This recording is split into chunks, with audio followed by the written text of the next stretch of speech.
Hello, everyone. It seems we are slowly approaching the full capacity of this room, which makes me very happy, taking into account the difficult weather conditions. I mean, I think the snow has surprised some of us. It definitely did surprise my Uber driver.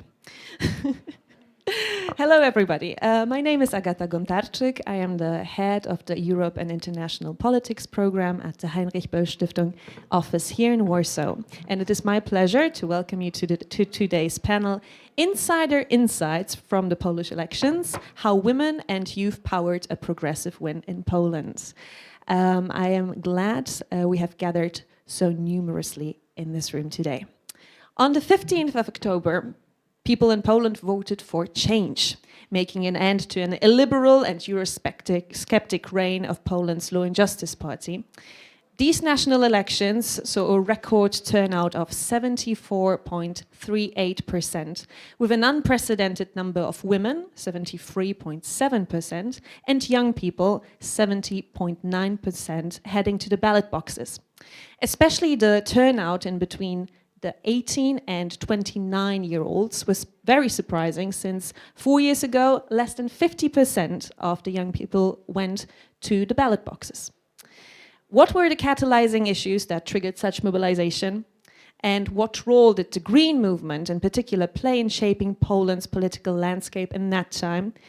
Join us in the conversation and find out. I am joined by a fantastic panel here today, composed of politicians, activists, social workers, and, well, experts in their respective fields. Let me introduce to you Ula Zielińska, member of the Polish Parliament since 2019. A round of applause. Co-chair of the Polish Green Party since 2022, who in her parliamentary works focus in particular on green energy and climate solution. Welcome, Ula. To my right side, we have Lena Anna Kuklińska. Hello, Lena. Project Officer for the Federation of Young Greens, and since 2022, co-chair of Ostra Zieleń, Sharp Green, the Polish Young Greens. Lena is an animal rights and youth participation activist, and during her internship at the European Parliament in the office of MEP Dr. Sylwia Spurek has also partook in the works on the gender-based violence directive and the promotion of the white paper on industrial farming. Hello, Lena. To her right, we have Aleksandra Kołaczek, member of the Warsaw Greens and the Green Party Council. She is responsible for the program works on women's rights. Aleksandra has also long been an abortion and anti-gender-based violence activist, and she holds a degree in gender mainstreaming from the Polish Academy of Sciences. And finally, last but not least, Dagmara Adamiak, lawyer and social and political activist. In her work, she focuses on women, minorities, and youth. In 2021, she established the Równie Foundation, where she currently provides free legal advice to people who experience violence and discriminations. During the 2023 parliamentary campaign, Dagmara initiated the Campaign of Truth, Kampania Prawdy, to inform about law violations and encourage young people to participate in the elections. I could have not thought of better participants to invite to this panel, and I'm so happy to have you all here. Again, for those of you who might have joined a little later, my name is Agata Gontarczyk, and I work for the Heinrich Böll Foundation here in Warsaw. Now, without any much further ado, my first question to all of you, and I'm very curious what you will say, is how have those election results felt to you? What was your initial thought? What were your reactions on the evening when the results first came in? I'm going to start with you, Ula, because, well, first of all, congratulations on being re-elected to the parliament. Thank you so much.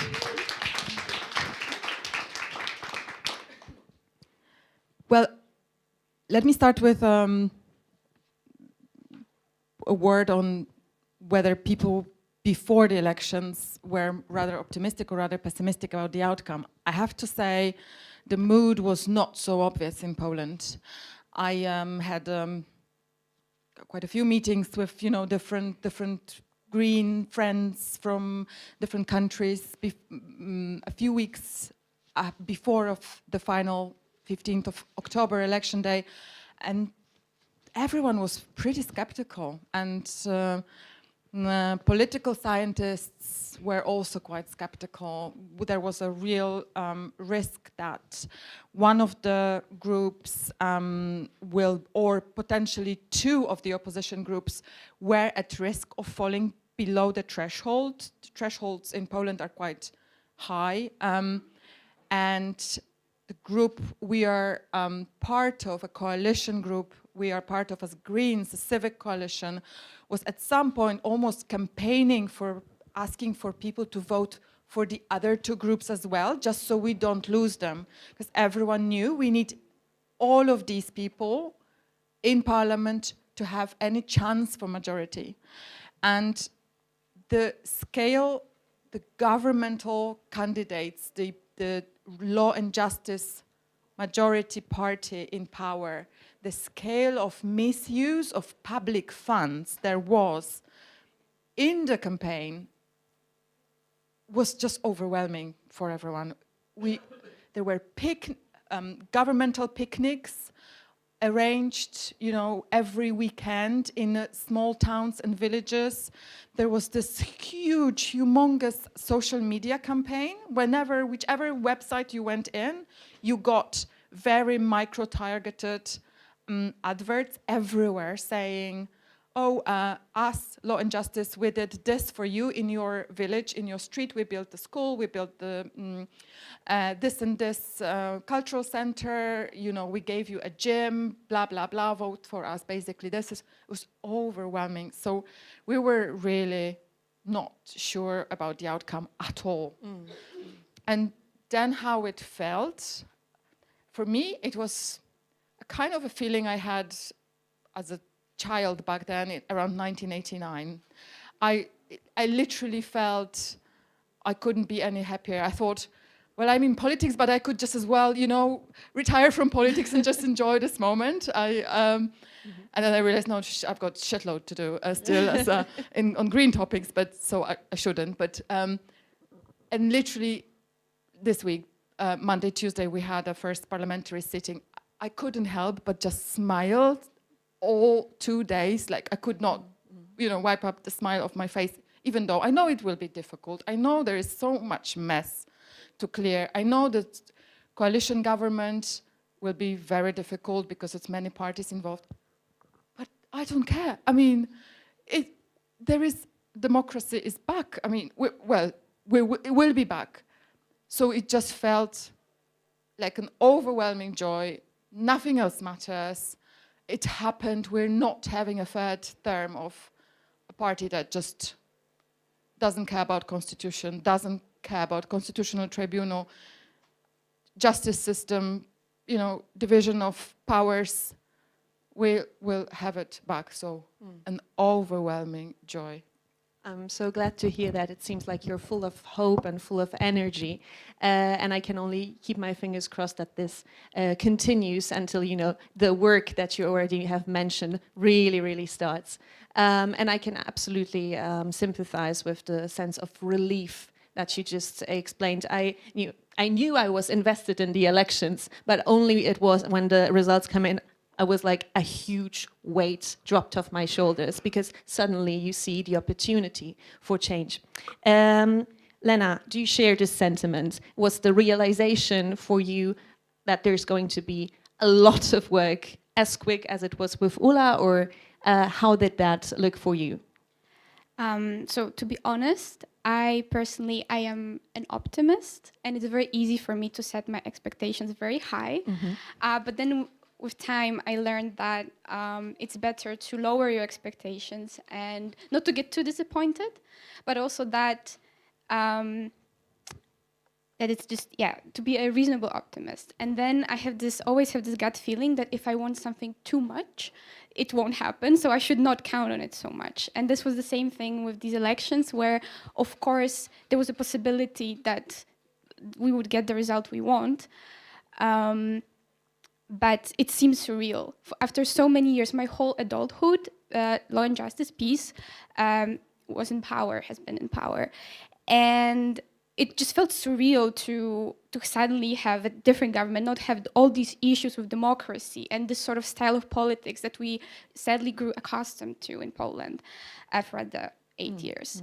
And I remember I volunteered to be, and I forgot the name in English, but I was essentially a person. I went to one of the voting points to kind of oversee the counting procedure.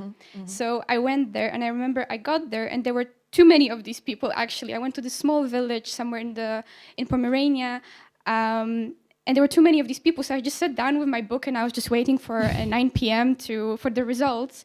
And a few of the people who identified me as Green, as a civic coalition supporter, they came to me and they showed me on the phone. We were just waiting. It was like 8:59, and we were just looking at the screen. And then the results came in, and they just started jumping and celebrating, being very vocal in front of all the other people.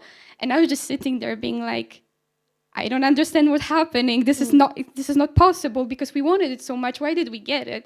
And I think that's a good lesson for me to be a bit more optimistic still. But yeah, the realization that we have so much to do and what's happening came slowly with time. I think only recently I actually realized that, yes, this is happening, we're getting there. But what's important is to remember that even though we are getting our democracy back, there's still so much to do, and still Greens have so much to push for, and we need to remind the other democratic parties that there are the topics such as the climate change, inclusion, food justice that still need to be taken care of. It's not only about getting rid of peace and depriving them of the power, but it's also about pushing forward our agenda. So Poland is not just restoring what we had before, but we are better, that we're going further. So yes, I realize there's a lot to do, but overall I'm still living through this happiness and this, positive disbelief. Thank you for pointing out the engagement of many people who were persons of confidence and who added to the counting process and oversaw, the lawful procedures.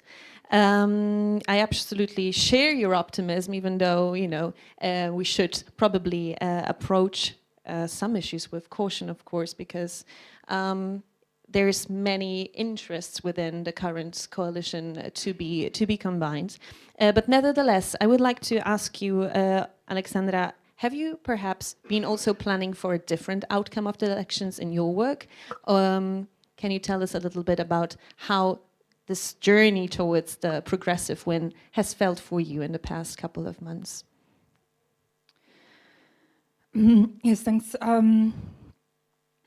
I think, yes, I was happy that the democratic opposition had the majority finally, but I was also very surprised by the result of the new coalition that appeared before the elections, Trzecia Droga, third way, as you call it in English. So it's it was a coalition of PSL and Polska 2050, two groups, two political parties that are quite conservative, and they gained 13%, and it was clear. After the first euphoria and celebrating this win, it was clear that we have to strike a compromise, a coalition agreement with them. And immediately it was a signal that probably women's rights and minority rights are going to be an issue with them. And it's turned out to be true in the coalition talks. Now it's a big question what's going to happen next. Of course, we are still waiting for the final announcement of how the government is going to look like, what is the real shape of this coalition. But we know now for sure that that the conservatives have still kind of kept the influence, even though it's not peace, it's Trzecia Droga, and we still have to be prepared to fight our battles for women's rights and minority rights. And what a battle it is going to be. Right, one more impression from you, Dagmara. What I would be particularly interested in, since you were the initiator of the campaign for truth, I would like to know whether you feel like your work has been successful, whether it's finished, or whether it's actually only just beginning. Thank you. First, I was so afraid that it won't be true and real, and I really want it to be real. That we are winning, we win with this, with law and justice. We really needed that. We, young women, and I was really afraid because we are not sure, we can't be sure. And now I am still not sure because I am not believing that this law and justice will just give up their power just like that. And I am full of doubts about that. But when this outcome I could see, I was very, very happy, and I was walking around in my work and said, welcome in a free Poland again, because I'm 27, so my all adulthood is peace in government, in church. So just like Lena said, and 2015 I was start my law studies. So it was very hard to be in my to do my studies, law studies, and see how this my government not respect this law, this democratic. And in my law studies, my professor said, democratic is so important, it's so incredible. I think it's incredible. So it was hard studying in this time. What did you ask about Campaign of True? I'm so grateful for all of us, for all young people, for all women, that we did it, we did it. So I'm so grateful, and I'm very proud of myself too. It's very important. You definitely should be.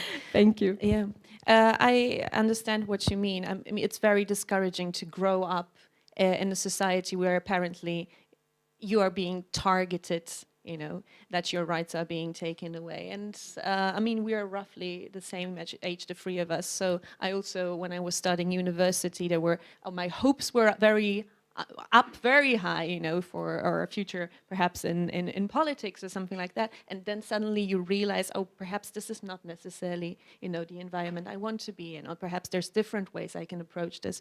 So it's very interesting. Well, we have had a round of impressions, some more enthusiastic, others still very cautious. I would like to now focus on the topics that have actually triggered such an interest among those two groups, the young and women, that have led to this progressive wind in the end. And I would like to start with Lena. Could you perhaps talk about what, in your opinion, were the catalyzing issues that triggered such mobilization? I can speak for young people. Yes, please. I think that our generation, people my age, younger, a bit older, there were two things. First, I think they were afraid, and that's something I can share with them, that I was just afraid that nothing would change, that we would just get thrown deeper and deeper into this situation where everything can be done. Law is not respected. Some people can do anything they want, and there's nothing we can do about it. And that, of course, affects everybody else and the prospects that Poland as a country has, because I think it's really heartbreaking, and that's something I particularly realized once I moved abroad for my studies, and this was still before peace was in power. It's that you feel that there is like it's illogical for you to return to your country. That everybody's asking you, why would you do it? Because there's things like this are happening, and your life will be so much worse there if you come back. And I think that's very heartbreaking because you lose your home. I felt at some point, of course, there were different points of this, but at some point I felt that peace deprived me of my home. So it's so there was this fear that this would never be back to normal, to this status where Poland was a developing country, very promising country, a country of perspectives for young people. But there was also another thing. There was this the fact that young people were very much upset with what was going on. So this was fear and kind of tiredness and anger that there are so many issues we should be focusing on, but we are just kind of reversing. We're just going back instead of going forward. And that boils down to the climate change, to rights of women, to rights of minorities, food security, a lot of matters that other countries try to cover, better or worse, but they're talking about that. And we are just trying to defend something that's given to them. That's democracy, that's constitution, that's security, whatever. So these are, I think, the two things that really pushed people to do something about it, because it really felt that this is the last moment to change something. And I think that was also shared, that sentiment was shared with by other generations as well, that Polish people realized that if we don't do something now, we are going to lose our country. So yeah, I think these were the two things. Of course, everybody has their own personal story. I just felt that I cannot miss out on this moment because it feels quite hypocritical, at least for me. Of course, it's okay not to always be at the front and be very active because we all have different realities. But I felt it was quite hypocritical of me not to try to do my best, and that boiled down even to calling my friends who I knew were quite hesitant to go because, oh well, it's a Sunday, I want to barbecue or whatever. That's usually what we say in Poland, that people just go to barbecue. It was different things, but me just trying to convince them to go. And I was very happy to get a lot of text messages that day that, yes, I went, are you proud of me? And I was like, you should be proud of yourself. Yeah. But yes, I think also young people got this thrill of being part of something. And that's very important for our generation as well, that they could just be part of something, do something, something that turned out to be quite monumental. Yeah, something that turned out to be quite monumental, a very, very fine sum up. What I was thinking about while you were speaking is that in the end, those qualities that liberal or green movements are being accused of, or young people, they're cosmopolitic, that they're not concerned with matters of nation and so on. It actually is quite the opposite, right? Because, elections that turned out to be historic, that gave the young people an opportunity to influence, actively shape their future, and to not, as you said, lose their country, are exactly the proof of their engagement and of their commitment to building a sustainable future for themselves and future generations. Dagmara, I would like to ask you whether you would add something, and perhaps also from the perspective of women. I mean, of course, the answer to that question might seem obvious, but perhaps there's something you would like to highlight in particular in terms of topics that were crucial to the mobilization of women. And also what in particular has changed perhaps in the motivations or in the level of engagement that we have seen in the recent years. Law and Justice did really a good job that mobilizes women and young people. It's just our job was to tell them, to see them, to tell them what to do with this anger and with this protests inside of us. So social media was the most important in this job, in this to do this. So we, as a campaign of True, just tell the young, the women, that we can change it. Our voice is the most important. This one voice can change it, and I'm very happy that they just believe in themselves. in this voice.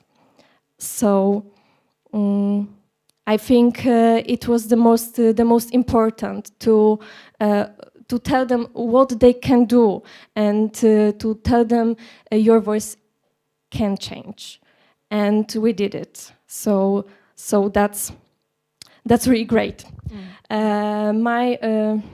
So thank you for now. Yeah, absolutely. And I think, being young women ourselves, we understand firsthand what the importance is of access to our fundamental rights, to medical procedures, which at some points might be life-saving, right? So this is not a mere matter of issues which sometimes are being discussed in politics where you do not have a full understanding of the situation. No, this is a very hands-on matter, which might determine in the end the decisions you make later in your life, isn't it not? I want to end it that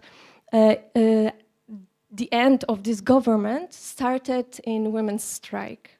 Yeah. And these women just be there, protest, scream, and go vote. Yeah. Ola, a question for you. On a slightly different note, because you're in a decision-making position in the end. In what areas do you hope to strengthen the visibility of green solutions, of green answers to problems that young people and women face? Of course, your supporters, but also the people who might have not yet an idea of what the green movement is about and what options they are being offered here.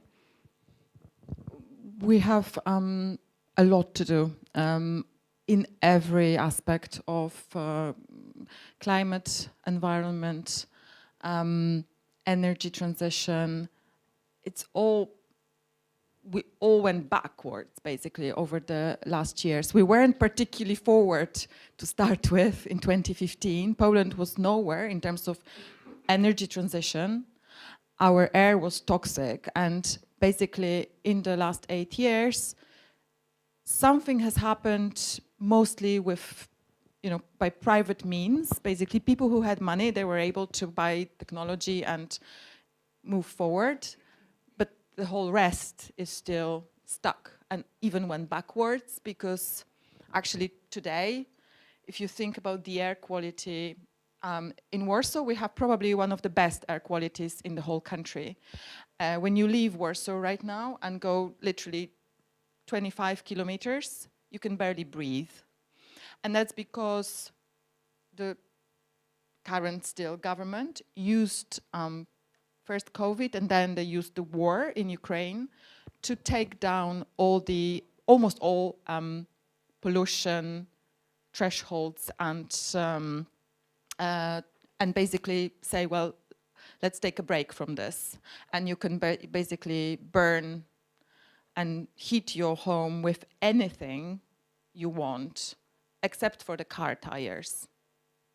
This was basically what was said by the leader of the Law and Justice Party in public media, and it was, and we had this huge catastrophe on our rivers, the Odra River.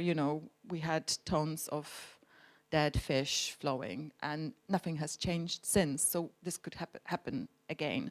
So air is polluted. Water is really not in a good state. Energy is still based in about 70% on coal. And we were, until recently, importing a lot of coal from Russia. Now is Kazakhstan, not Russia, except you can't really tell the difference between the Kazakh coal and the Russian coal. So we're not quite sure where it's coming from. How convenient. So there is that, and there is also all the social topics we just mentioned that are still very much not resolved and not necessarily clearly to be resolved under the current coalition. So there is huge work on our hands, and there is just a few of us, really. There is, we have a small party, 3 MPs, so we need to grow. Absolutely. And but what is clear now is that this new coalition, even though it's quite conservative, because actually when you look at it, I'd say still majority of this new coalition is quite conservative. but there is an agreement that we need to change. We need to start fighting for climate. We need just transition. We do need to start protecting the forests. So actually, we managed to write into this coalition agreement quite a few concrete things, even though it was really tough, and it was really tough to get a word in the edgeways and it was happening super fast over 2 weeks among so many parties. We have a statement that says we will take out or protect at least 1/5 of forests in Poland will not be logged. So we will stop logging in 1/5 of our forests. And forests constitute 1/3 of this country. So this is quite a big commitment. The forestry company, is sort of getting all like this when they read this. And it's written plainly, black and white, in a coalition agreement. And we have a clear statement that the rivers need to be back to how they were before and not turned into water highways, sewers, as this current government was trying to do, to the detriment of the water quality, and it resulted, among other factors, in this Odra catastrophe. And there is a clear commitment to replace coal ovens and furnaces finally with new low emissions and with renewables. Renewable energy, wind energy, especially onshore, was pretty much blocked for the last 8 years with legislation that was just impossible to, it was impossible to build windmills, and this will possibly go in the next parliamentary sitting next week already. This will change. So a lot to be done, a great will to do it, but there will be a huge role for us as Greens to actually make sure it's done. Because the way it's currently phrased in the coalition agreement, which is very short and it's almost a set of highlights and a direction rather than a proper, real, coalition agreement. It's not in much detail. There is a lot of room to wiggle out of it, for a lack of a better word. So it's our role to make sure no one wiggles out of it. It's our role to make sure women's rights, it's not okay that that the right to abortion, the 12th week abortion, which is roughly what, most of Europe has agreed is the basics of human rights, it's not there, and that's not okay. So we have to make sure, and it will be our role as Greens and the left, to make sure we negotiate this. It's a job still to do. The pushbacks, what's happening on our eastern border, that's not okay. That's not human rights, and that needs to go. And I know that it won't be easy with such a multi-party coalition that is largely conservative, and and this hatred towards refugees that was seeded into people during the campaign was just unbelievable. This is on our hands, so we have a lot to do. Yeah. The challenge for us, because there's not we have limited resources. The challenge for us will be to really focus and take it priority by priority. But we will do it, and I think we're all ready for it. Great, great. There might only be 3 of you, but remember you speak with the voice of at least all of the people who have gathered at the Green European Academy. So I hope you will find the fierceness to hold the people accountable and to, fight for all those things that you just mentioned. I will move on now to the second round of questions. And of course, the Green European Academy brings together people who dedicate their life, their time, their energy to being activists to gaining knowledge, to networking, to meeting other like-minded people. And I was thinking about certain skills that are of particular use, things that you have learned in your journeys as activists, as politicians, as people working in the sector, that have brought you to where you are today. And I was wondering whether you could share some of them.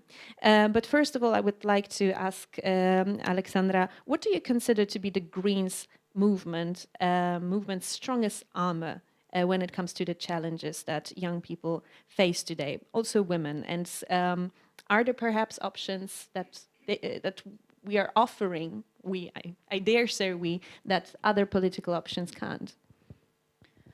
Well, I think our strength is our program and our consistency, because we are very clear,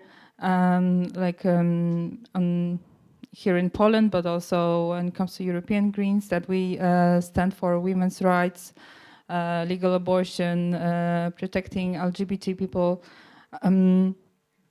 So I think it's clear that we are not going to change our mind, even though we enter coalitions, and we need to show that. The other thing could be also cooperating with the civil society, which we as Greens are very good at, and we gain a lot of knowledge, but we also offer a lot of support, like from what I'm aware of, the regular meetings of our parliamentarians happen, and there is a constant flow of information, and we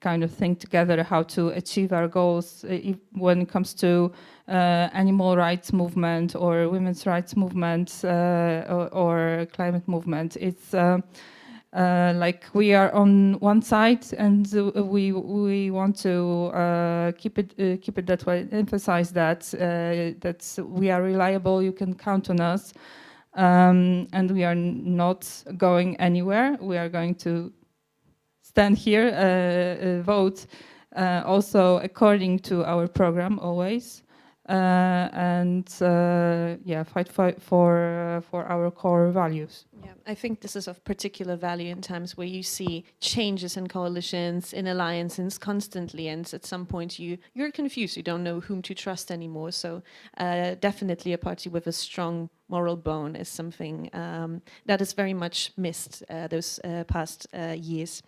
Dagmara, how about the skills that have helped you get where you are today in your journey as an activist? Perhaps you could share a moment of, God, I wish I knew that earlier with us, because I'm sure many of us have also gathered here to, get some insight on how do I get started, how do I get my own movement going, and how do I get through to the people? Perhaps you could share some of your insights on that. I think the most important is to know that we have to use the right moment, really. We can't create this moment because we have not that power, we don't have this connections. We just can answer for this moment that it's happening and use it for something that is important to us, to this thing that we want to do, this case, and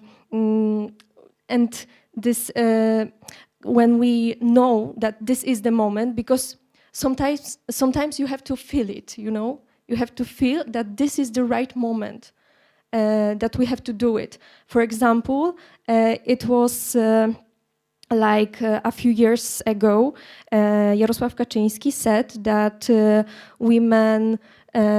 young women don't have children because they're drinking a lot of alcohol.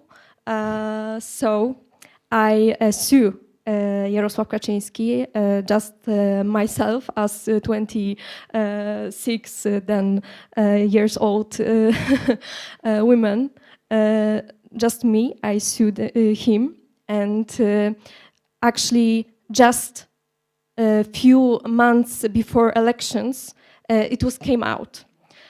So it was very important, and it was. I was there in Parliament where this commission talking about Kaczynski should be in court for this, for what he said, and this man, it was 9 men, old, old grown up men, and me. 27 years old girl, and they are just humiliated me for what I did, for fighting, for what I'm believing, for voice of women. And this was on our TV, on TVN, so everybody see that, and it was very, very important, I think, to remember women, how we were treated in this whole 8 years of law and justice was in charge, in power. And it was this moment, and not just moment, you have to be brave, you have to believe that you don't have to, be someone very important, you have to do a big movement, be in charge in some party or something like that. You just can do things as you, just be brave enough. And I think this is what helps me a lot. And of course, social media, and know how to use it. I have a lot of my subscribers on TikTok, so I teach young people, because in TikTok we have a lot of young people about elections, about how to vote, So social media was very important, and they are very important. I always told young people that social media create for us some space that if you don't have, power, the money and connections, you can use your voice just for people, and they can listen because they want to listen to you. So social media is very good to speak with people, to connect with people, to show them what you are doing, this work, this stuff. So I think this is the most important, and of course cooperated with people, with organizations. Yeah. Well, social media is not for no reason called the great equalizer, right? So it helps us set voices apart that perhaps under other circumstances would have not been heard. And what you mentioned earlier, the humiliation and so on, the thing is, you might be hurt and humiliated, but then first you set an example and you show people, hey, the world does not end if you take a chance, Sadly, we don't have too much time left, and we would still like to take some questions from the audience. Nevertheless, I would like to direct that perhaps second to last or last question at both you, Lena, and you, Ula. First of all, how can we keep that mobilization amongst young people strong? And secondly, where is the young people's role in politics? How can we contribute? How can we convince, or perhaps also you as a kind of a voice of the young people or somebody who consciously presents their position? How can other politicians who are not as considerate be convinced that this is not hysteria, this is not adolescent outbursts of emotion, this is real issues? Okay. Well, I had a lot to say on this one, but I will try to be brief. Well, I think a lot of young people, because there are some young people like Dagmara who really believe in themselves, they have this power and they really can kick the door open and just go in and do a lot of great things. But I think, and I was one of these people, that really needed a push needed an avenue where I can enter and see, okay, I can do certain things. And that's why it's very important to have organizations like youth wings, like Polish Young Greens for Young Greens, and different organizations that attract young people and mobilize them and show them that there are ways to stay active and be active. And this is very crucial to keep these organizations going, to keep young people mobilized and give them new opportunities to be active and to just do what they believe in, because it's very easy to lose young people among so many different stimuli, just factors, things to do. Of course, for young people, we have school, we need to worry about the job, the job market. So it's very easy to forget about certain things. And that's why it's super important for organizations like this one, like Polish Young Greens, as an example, or other youth wings and youth organizations, to just attract and have the possibility to offer concrete tools and opportunities. And that's where the parties come in, where other NGOs come in. We need this, young people need this support, because of course, again, there are young people who will open the door and get what's theirs, but there's also a lot of young people who will be met with this wall, with this rejection, with this humiliation, and will just be stopped.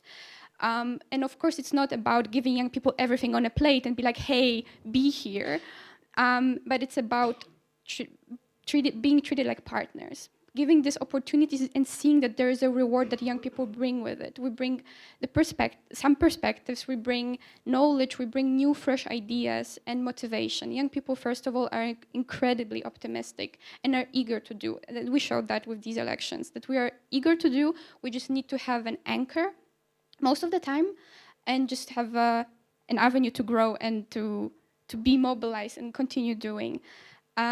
So as an advice that I will always give is to just treat us like equal partners and see the benefit of having us involved. Because if we are not involved, it's like what happened to Law and Justice.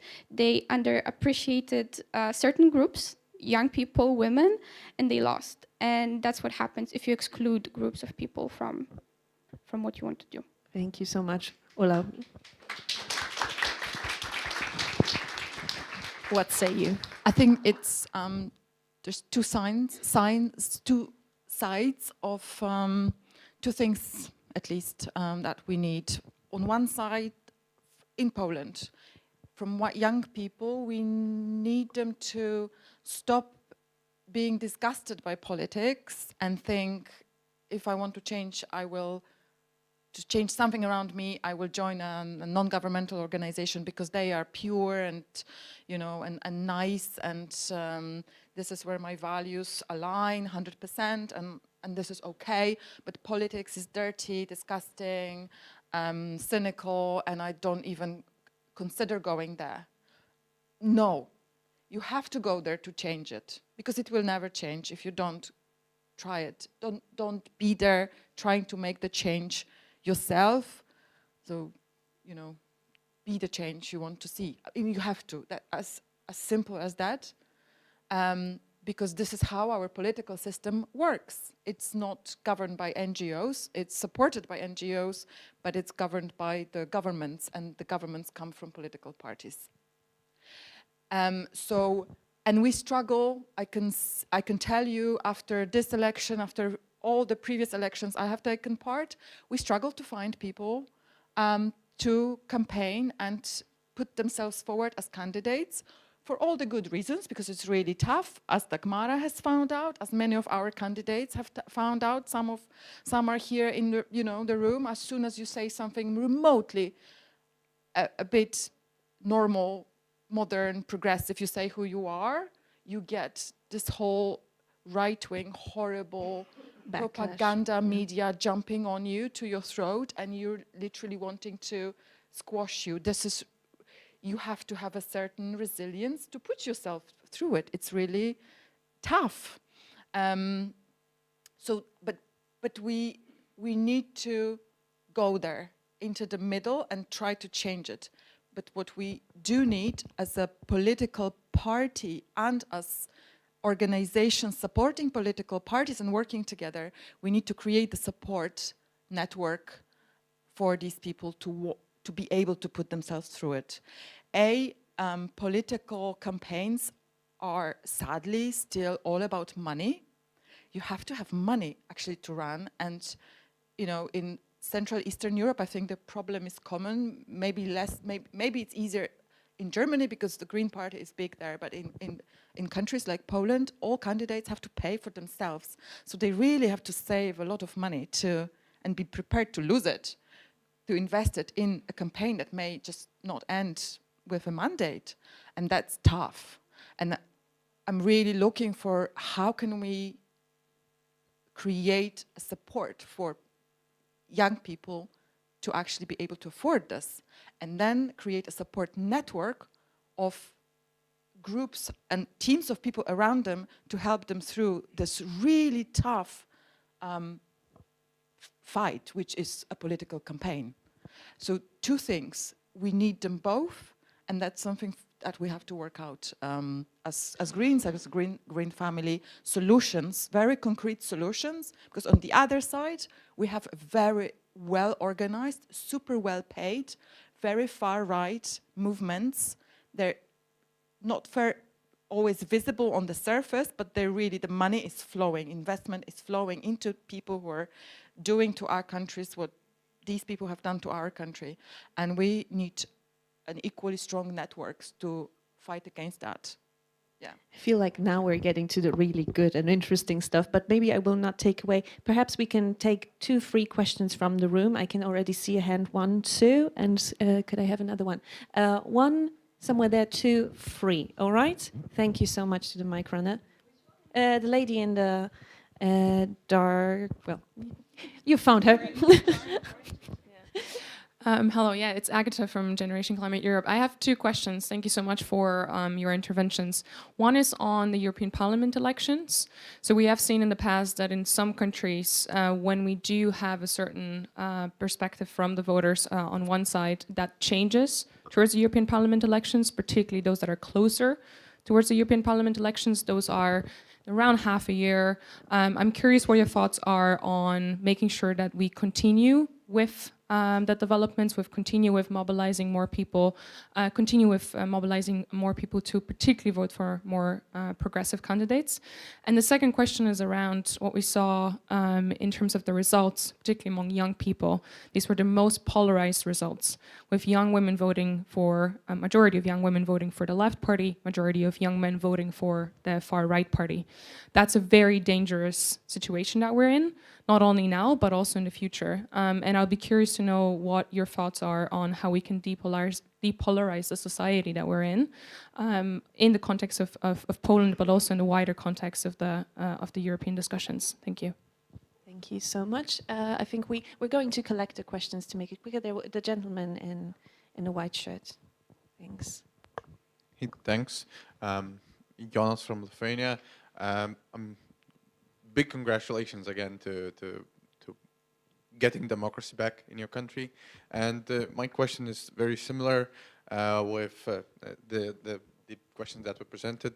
Basically, after every election, the participants, the campaign committee, every person in the staff of a party is very tired.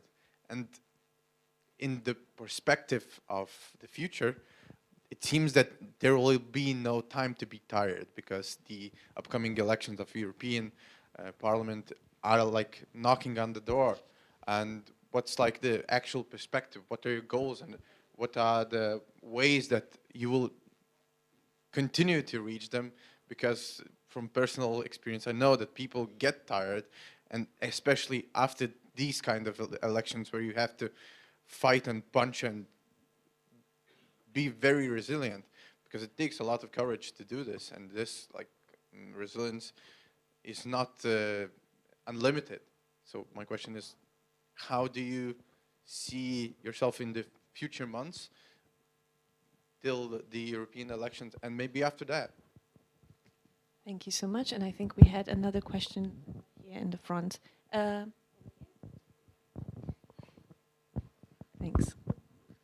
Thank you. Hi, I'm Marie from Party. Also going to the EU elections and also the local elections coming up, because you ran as the Civic Coalition. Are you planning to continue this for the upcoming elections? How are you planning to, if you're not balance your own profile with the coalition government work. Okay. Perhaps we can start with this question. I think it was directed at you, Ola. So.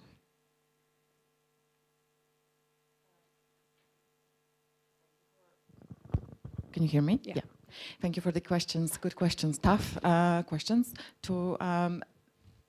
As for the upcoming elections, we probably will be looking for a coalition partner, whether it's a civic coalition or another coalition partner.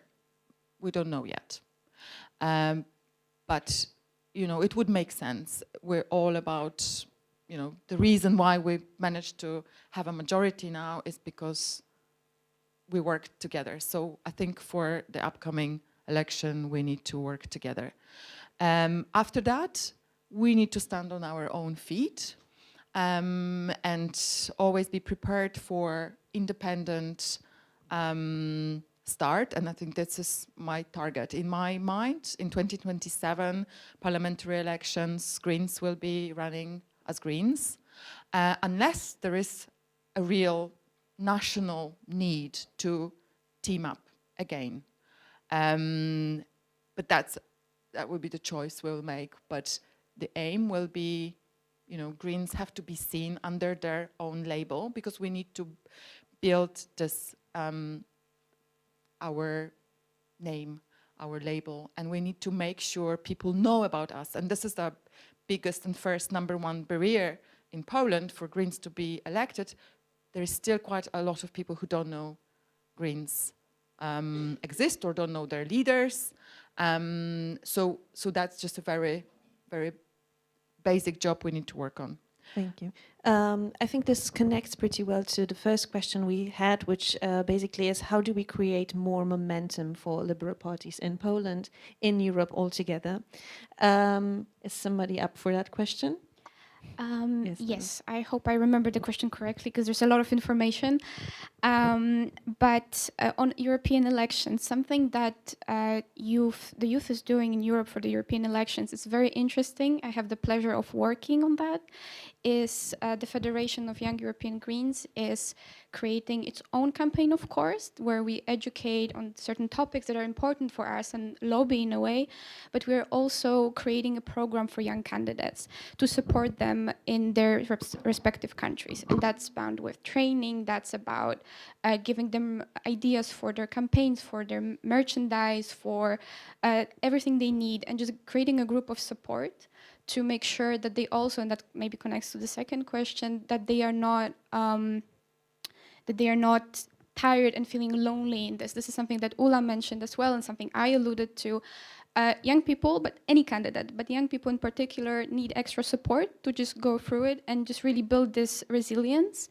And that's something that we are, for instance, preparing for the European elections, been already going, to just make sure that we don't lose another opportunity, another election, that we manage to get more young people in and set an example, because this is also something important and something that maybe I should have mentioned also in my previous answer, what mobilize young people.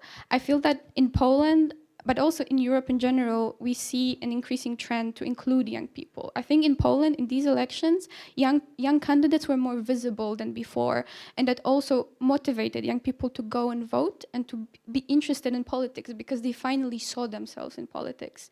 So this is something we're doing for the European elections to make sure that, yes, we are not only talking about it, but it's actually being done, and the groups that have resources for it are supporting those who might not so much. Sounds like good news to you, Ula, that there is some young people considering going into politics. Perhaps your wish will come true sooner than later.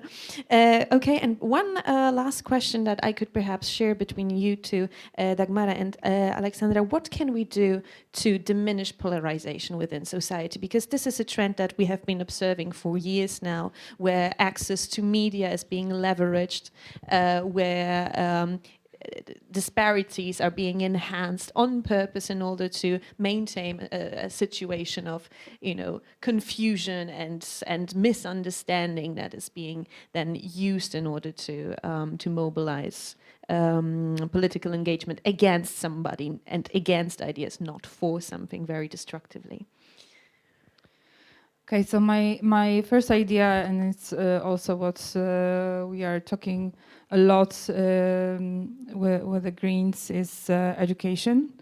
The education system was also influenced during the recent years by conservatives, and now it's change. Now there is a chance for a real change, and civic education, and also we need sex education, for example, at schools, and learning also and teaching how to prevent fake news, how to combat hate speech, especially in the social media. It is like I think no surprise for anybody here that that activists and politicians are under attack, and we need some tools to combat this. But also, what I think is a bit deeper is social justice, and this is the reason why we have so many young men voting very extreme right. And there are regions in Poland where the support for Konfederacja, which is the extreme right party, is highest, and it's, for example, southeastern Poland. And there is this combination of church influence, but also this feeling that some people are left behind. And I know that there is going to be a temptation to introduce austerity measures. We have inherited huge debts after Law and Justice rule. But I think now that's also something we need to combat, and also show that there is no acceptance for austerity, and you know, give chances to those who are feeling left behind. And something optimistic I want to add about the Green Party, because I'm also a member of Warsaw Greens, and we see that there are a lot of people who want to join us. And I want to encourage everybody. Like it is really refreshing to see this whole list of new members. We would like to see more of that, of course, and I think that's the best, you know, to see that after the elections, people are happy with the result and they decide, yes, this is something we can work on.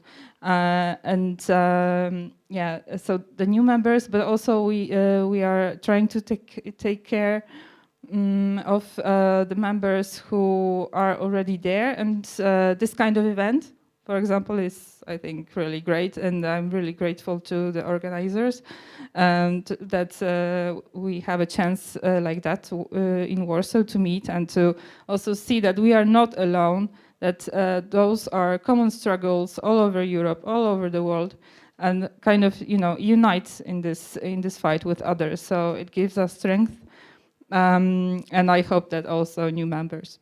Thank you. Thank you. I think this is a very nice bottom line. Dagmara, if you would want to ask a couple of sentences to that, and perhaps close with a little, you know, I wish to see the green movement a year from now, 5 years from now. Where do you see us? How do you see us?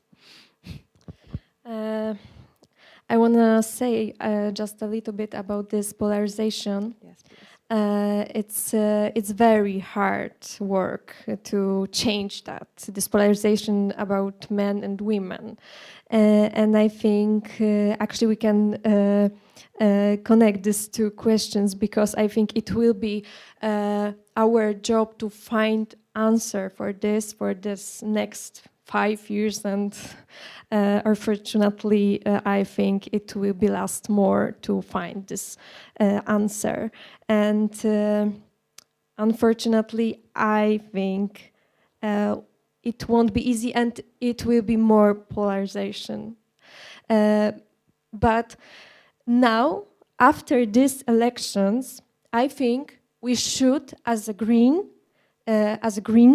we should start to see people how the country of our dream can looks like. You know, we should end this thinking about what was like, but start to show vision of this beautiful, green, open country for everybody, where where is social justice, and we should do this, and we can be different. If we go this way, we can be different than other parties, other democratic parties as well in Poland, because Greens, I think it's this job for Greens, you know, to show people how it can be and how beautiful can be.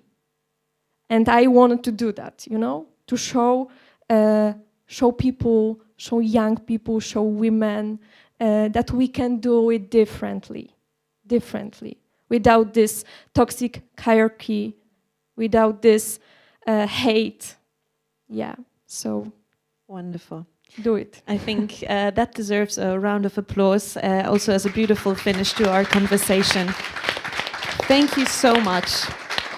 Thank you to my wonderful panelists for bringing a note of optimism, hope, and that beautiful vision of the future, a vision of combining our forces and what we are good at in order to forging whatever we think is crucial and important. And thank you to the audience for being with us and your wonderful questions. Have a great event, and I hope to see you here again 1 year from now.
I was just. Hello, everyone. Welcome to the panel, to the discussion called "Different Politics, Green Leadership, and the 2024 EU elections." We have three magnificent guests today, representing. Well, one political milieu, but different institutions and having different roles in the great green family. This will be Gwendoline Delbos-Corfield from the Green faction in the European Parliament, and with a British-French background and political experience. We have Vesna Yusuf, the operations director at the European Center for Digital Action, whose mission since like many years, for many years, has been like to raise the digital network capacities of the green activists, green politicians, and green family in general. Finally, last but not least, we have Klaudia Jachira, member of the Polish Parliament for the second time already, the first time coming from Wrocław, and actress by education, but politician and activist by vocation. Now member of the parliament from the Green Party within the so-called civic coalition. We have a Polish-English translation. As far as I know, Klaudia Jachira would like respond in Polish. So if someone would like someone's needs, then please use like the device, the translator device, which is accessible there outside. We do not have very much time because we are like 15 or a bit more even minutes late, and we should finish on time. So I would start very quickly with a very short a great, very interesting series of articles published in the Green European Journal concerning leadership from the green perspective. Those are articles, those are interviews showing very different perspectives of the concept and of the practice of green leadership in Europe, ranging from France via Croatia to Germany, also dealing with more theoretical questions. There's a lot of food for thought there, so I highly recommend like to read the whole series of articles. But I think that the two most important conclusions from the general conclusions from them, one is that the question of leadership is should be always contextualized and not perceived in some abstract or theoretical terms, because due to the fact that the political, cultural, institutional, historical context in each country like look differently, and there are huge like differences between a situation of politicians like Tomislav Tomaszewicz, the mayor of Zagreb, and for example the leaders and the politicians of the Green Party in France, and on the other hand like people like Robert Habeck or Annalena Baerbock, leaders of a very well established Green Party in Germany. The other thing is that well, the Green mode of organizing political action, and specifically the Green mode of leadership, due to the fact that it's aimed at transforming the world and transforming the world in a very systematic way, it sometimes seems quite inadequate to the traditional structures of politics as they exist in liberal democratic countries of Europe. So it is always, or very often, it's quite hard for green leaders like to adapt, or well, first the question of adaptation itself to the system is quite problematic for a party which aims to fulfill so many long-term and deep political goals. I would like to. I would ask the questions to our guests in 4 blocks, and the first one would be the most abstract or maybe general, and I would like to start with a question to Gwendoline Delbos-Corfield, namely, how do you see the specifics of green leadership in a world which is, at least in liberal democracies, seems to be divided in like 2 great political, not forces, but trends actually, where the one is like highly personalized populism, and on the other hand, there is some sort of technocracy. And like, do you think that the Greens should adapt to that world, or do you believe that the Greens are able to propose a totally different kind of leadership, and maybe you can show the examples where they do that already?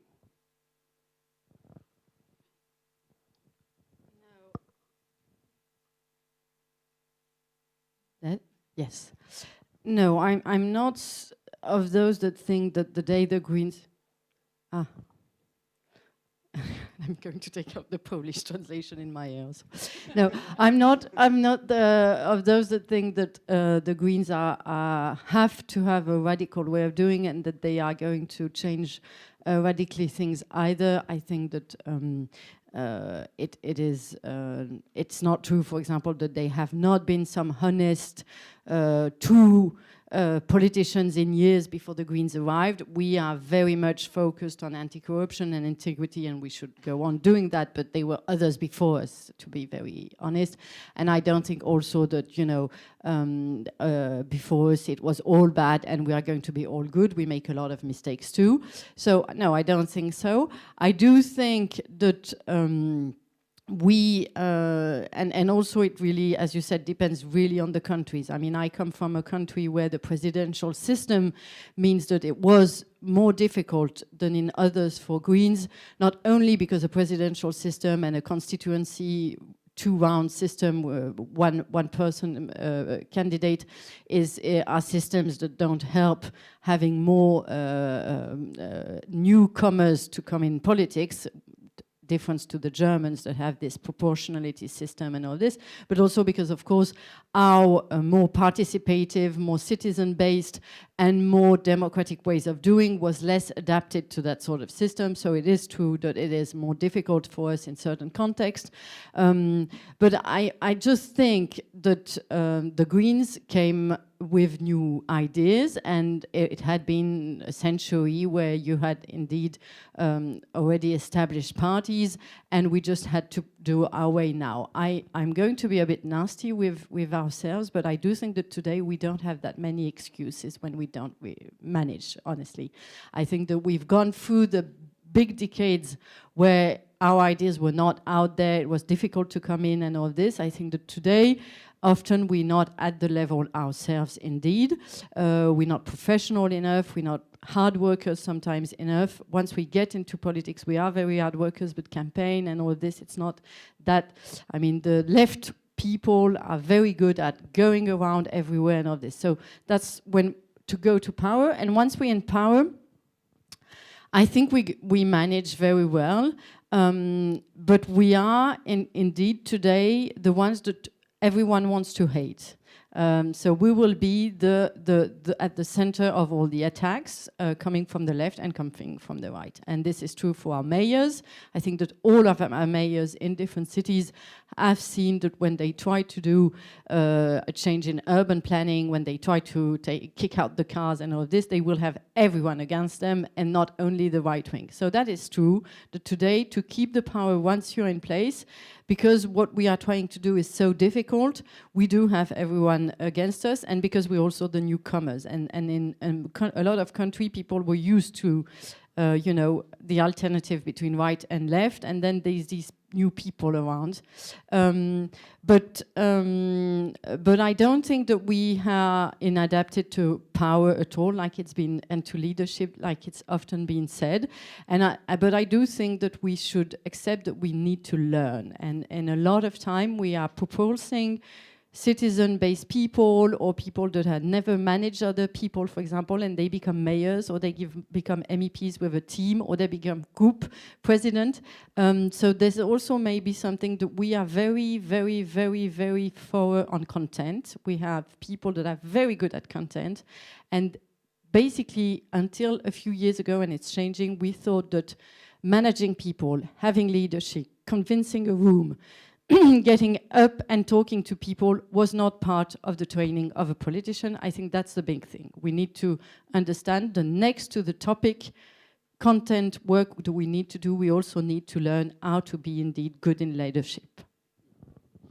Now I would like to ask Claudia Hira about what actually the Greens have to offer as a model of leadership in Poland, which is, well, you can, it's not obvious whether the Polish model of political leadership is the most traditionalist in Europe, maybe not, but nevertheless, we have a situation in which the last 80 years were actually perceived by many commentators as a conflict between two alpha men, meaning Donald Tusk and Jarosław Kaczyński, where the leftist party, even the leftist party, for a long time had three leaders, and those were three men in a country where the left is the most has the most pro-female agenda, actually most feminist agenda.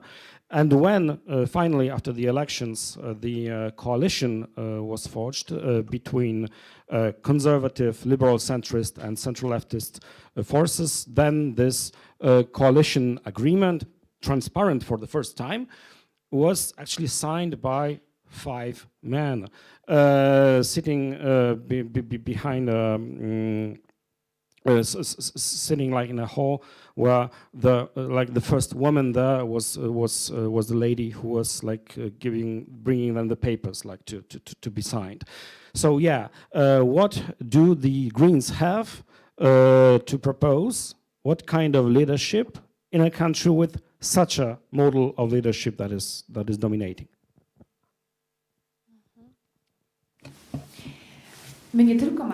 Well, it's not just that we have a lot to offer, we've already been doing that. Because, yes, so 3 MPs may not be a lot for the Polish parliament, but we are the Green force. The Polish Green Party has 100% of female representation in the Sejm, so there are the 3 of us, the Polish MPs, 3 women, so only women represent the Green Party in the Polish parliament right now. And this shows that what we've been fighting for many years, including in the streets, is not just a slogan. And I'm very sorry to say that sometimes on the left side of the spectrum it sometimes turns to be a slogan only. So they fight for human rights, but when push comes to shove, it is the men who sign the agreement. So we are not only talking about women's rights, but this is also our practice, and we make sure that the parity is there on every level, and that women feel as well represented by us as men. So unfortunately, we have to fight for it ourselves. So it is the Polish women who took to the streets to show the politicians that if they want to win the election, they have to consider, they have to take women into account. And this is what the last election in Poland has shown, because previously women tended not to vote as often as men did. So in previous editions, it was the Law and Justice Party, the right-wing party, that won because of the majority of men voting. In this election, it was different. We had a record-breaking number of women and young people who participated, and the opposition so far, the hitherto opposition, has won the majority, and very soon it will form a government. Of course, I'm sorry, and it's really sad that we have to fight for it so hard, that we have to spend these hundreds of hours in the cold, in the streets of large cities, towns, villages, in the fight for women's rights in the 21st century. But the Greens have been talking about it before it became fashion. So in this sense, we are very credible in what we say. And I wish that our example and the example of Polish women fighting for the rights is seen also on the highest level, so that the men can see it and the men finally understand that you can't do politics without women anymore, even in the conservative Poland. Conservative as it is, even though it is my second term, I still feel that the Polish parliament is much more conservative than the Polish society is. And I feel very strongly about this. I believe that the society has understood many things by now, that the women have rights to decide about their bodies, to make their own decisions, that it's not that a priest or a politician or a judge can tell them how they should lead their lives, whom they should love, what relationship they should be in, whether they should have children or not. It is for the woman to decide. But the politicians still don't understand it. There is high time for them to understand it, and we, the Greens, especially the Green women, are here to remind them of it. And another important remark, it's not that we don't have female leaders in Polish politics. The female leaders are there, but it's still that they have to raise their hands very high and say, we are here, remember us, use us.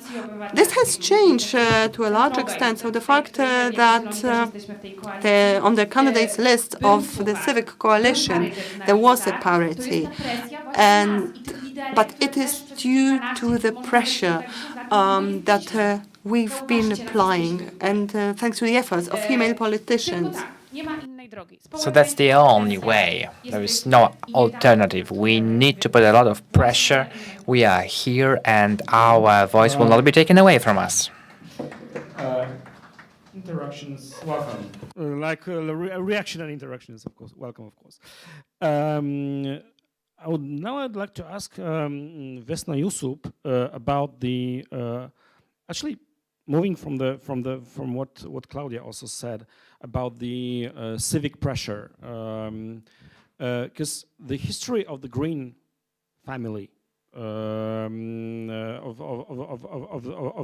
the many different Green parties in Europe is the history of a challenge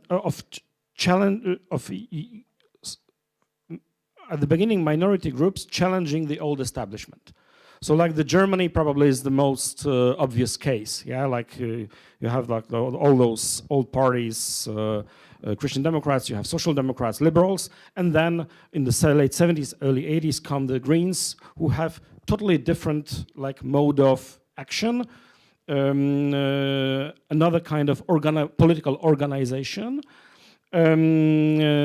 which like are not like which at least at the beginning don't want even to adapt to like those old hierarchical structures or to follow the rules established by those old parties.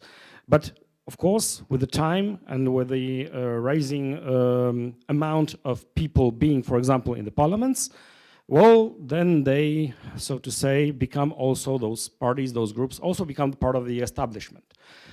And if you are an establishment party or even a party in the government, well, it of course provokes the situation in which, like, the old school from the Green perspective, so the radicals, the radically new, radically different kinds of organization, they do not fit very well with the new situation. So my question to you is: do you still think that the Greens are able, like, to somehow to combine all those two modes of organizing parties and action and organizing political action? So the grassroots one, so to say, the one from the streets, from the assemblies, and on the other hand, the one that is associated with old school established parties with strong institutions, strong hierarchies, and very professional ways of working. Thank you. I think the short answer is yes, because we are all here. And even though I'm sure that a lot of you is not member of the Green Party, I'm also sure that you wouldn't go to a peace conference on climate change. Huh? So I think we're doing quite okay job there in a sense of a dialogue. But I think the important issue here is to look at the leadership a bit from a different perspective, because for me, leadership is not about who's leading, the leadership is about who's following. And you cannot be a leader if you don't have a following. And in that sense, kind of this idea that, you know, the Green leadership will be there just by itself because we have 200 members, it's just not enough. And we do live in representative democracy, like it or not, which means that some people need to be elected. Like, we cannot elect 300,000 people to the parliament. And that means that some people need to be elected and some people need to vote, and we all have our job to do in that sense. So, like, I just want to kill this idea that it's either politics or civil society, because it's just not how it works. And I mean, you can have your own preference, but you cannot ignore the fact that we need both. Then the second question is, like, how do we interact, and then how much we allow each other and to kind of occupy each other's arena, and where is that dialogue happening? Because once, you know, back in the days, what you were describing in 70s and 80s, this dialogue had to happen in streets, and it wasn't really a dialogue because it was a protest against establishment. And today we managed. So I also want to kill this idea that now we are in a problem because we succeeded, actually. You know, like, we're not in a problem, we succeeded. Like, we put people in parliament. That's a good thing, right? Let's be happy for it. So now we need to kind of go to another level, to the next level of a dialogue and accountability. And that's fine, that needs to happen. But kind of a pure, okay, now we have new people to hate, like, it's just sad that we have this mood present, because it actually comes from our success. And then the third level of it is that, for me, the leadership of the Greens, and I really want to kind of go to follow up on what Gwen was saying, like, the question of leadership is not only about, you know, like, how do you organize it methodologically, it's also like, where are you leader, and opening new spheres. And I think that's where the Greens are good leaders at the moment. Like, I mean, we will learn our ways on how to become good managers, we have to learn. And like, how, you know, like, do we have 2 spokespersons or 1, and how do we ensure internal democracies and so on. But I think where we are showing leadership in the moment is the question of dialogue. And like, for example, if you look at the process of building the European manifesto, I think like there was also like a lot of research done on like which political parties include civil society in building European manifesto. And there's actually only 2 parties that are doing that, you know, and the level of how much, I mean, if you just put it on your website and you say, hey, you are free to comment, I mean, that's not a meaningful engagement in that sense, you know. Then events like this, I mean, they're there. And then like the fights that we still have to do and the challenges and all, I mean, that's all good. I just think that like our job now is not to repeat 70s and 80s, but to build on those. And part of building on that is to acknowledge that there we succeeded. Now we have to go to next level. So yes, we want more than 3, MPs in parliament now. But we're not going to achieve that by destroying those 3 MPs, And then the second part is also to kind of go further in a much more complex world on how are we contributing there. And I think that critique from civil society is also very valuable, and it should be there. And this is a pluralistic society, and you can at the same time be in power and have a dialogue on the same issue with civil society where things are happening a bit differently. And for me, the most important thing is that there should not be fatalism. It's very hard because many of us are in this story since 80s even. I mean, not me, but some people. And it's hard that now you need to acknowledge that, okay, another round, needs to start. But this is about contribution, and then where I see the leadership of the Greens in that is that they give sense to these contributions in the parliament, and when they're not in the parliament, then they have to do it on the streets until they get into the parliament. Moving to the second block of questions titled Tearing Down Barriers, I would like to start with Gwendoline and the French situation.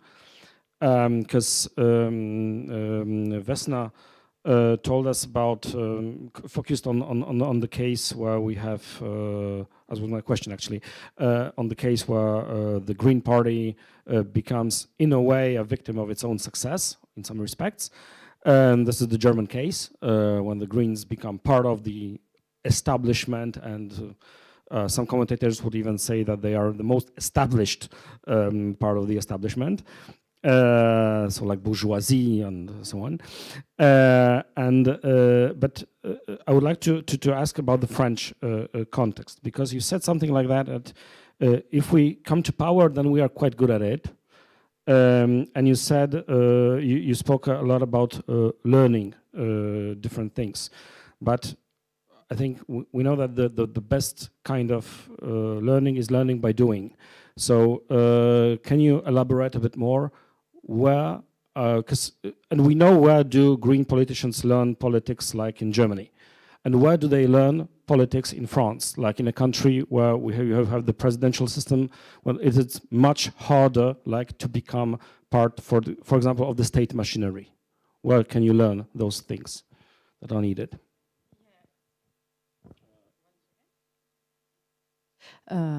So I mean, about France, it needs to be very clear that in fact we have been strong on the local level for quite a long time, and it's not a new thing.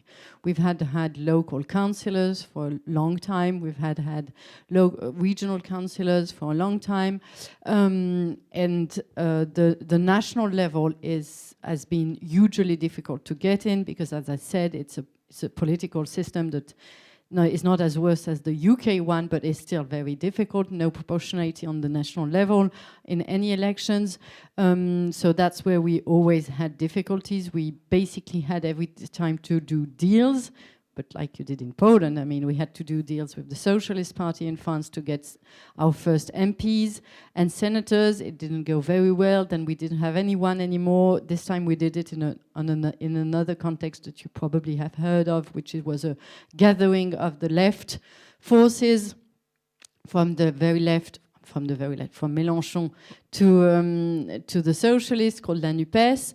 And then we did get some, so we do now have MPs, and senators.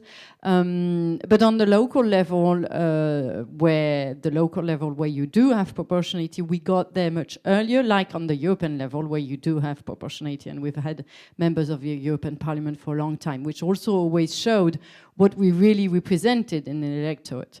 On the local level, we basically, the big breakthrough, we had local little places and we had local councillors a bit everywhere, but the big breakthrough was 2014 in Grenoble. So this was the first big city that we did win, and we win on our own with no socialist around us or anything, in a very autonomous way. It comes from a very long story. I am part of this story. So before I arrived already in Grenoble, they had been in the first Greens to do autonomous, so real green, only green lists with citizens for a long time. They had done something that was very new at the time, because for a long time the Greens would go with the Socialists at the first round to be sure to have local electors, so local councillors, so they decided they would try to have their own list on the first round. And then in 2000, what age am I? 2008, yes, that's it, 2008, we decided that we would not even join the Socialists on the second round. And then we managed to get our own group on the second round, and logically in France, second rounds were only between two parties, and then we were free. That was the big breakthrough. We had our first big mayor. His election was followed by every TV. He also had TV from outside of France, in fact, Éric Piolle. And then in the first years, he did a few quite polemic things, like stopping advertisement in the city, and that made even more some communication around it. And then last time, in 2021, we did win Lyon, Marseille, Poitiers, and a number of other places, but that was even a bigger breakthrough because we had big cities. Once we are there, honestly, Éric Piolle was re-elected in 2020. You would have listened to any person from another party, they would have told you he's going to lose. Everybody hates him. Everybody hates his policies about the cars in the streets and all this. It's not true. He was very well re-elected. That's why I'm saying when we are there and we do things, and it's been awful. It's been tough. People want to resign after 2 years because they are sick of being attacked all the time by their neighbors. It's really nasty, and I think that you're a number here of having heard about it, that indeed the very symbol of the car is very difficult. So that is one of the things where we have a lot of problems, and yeah, it means that you need to be tough in these years.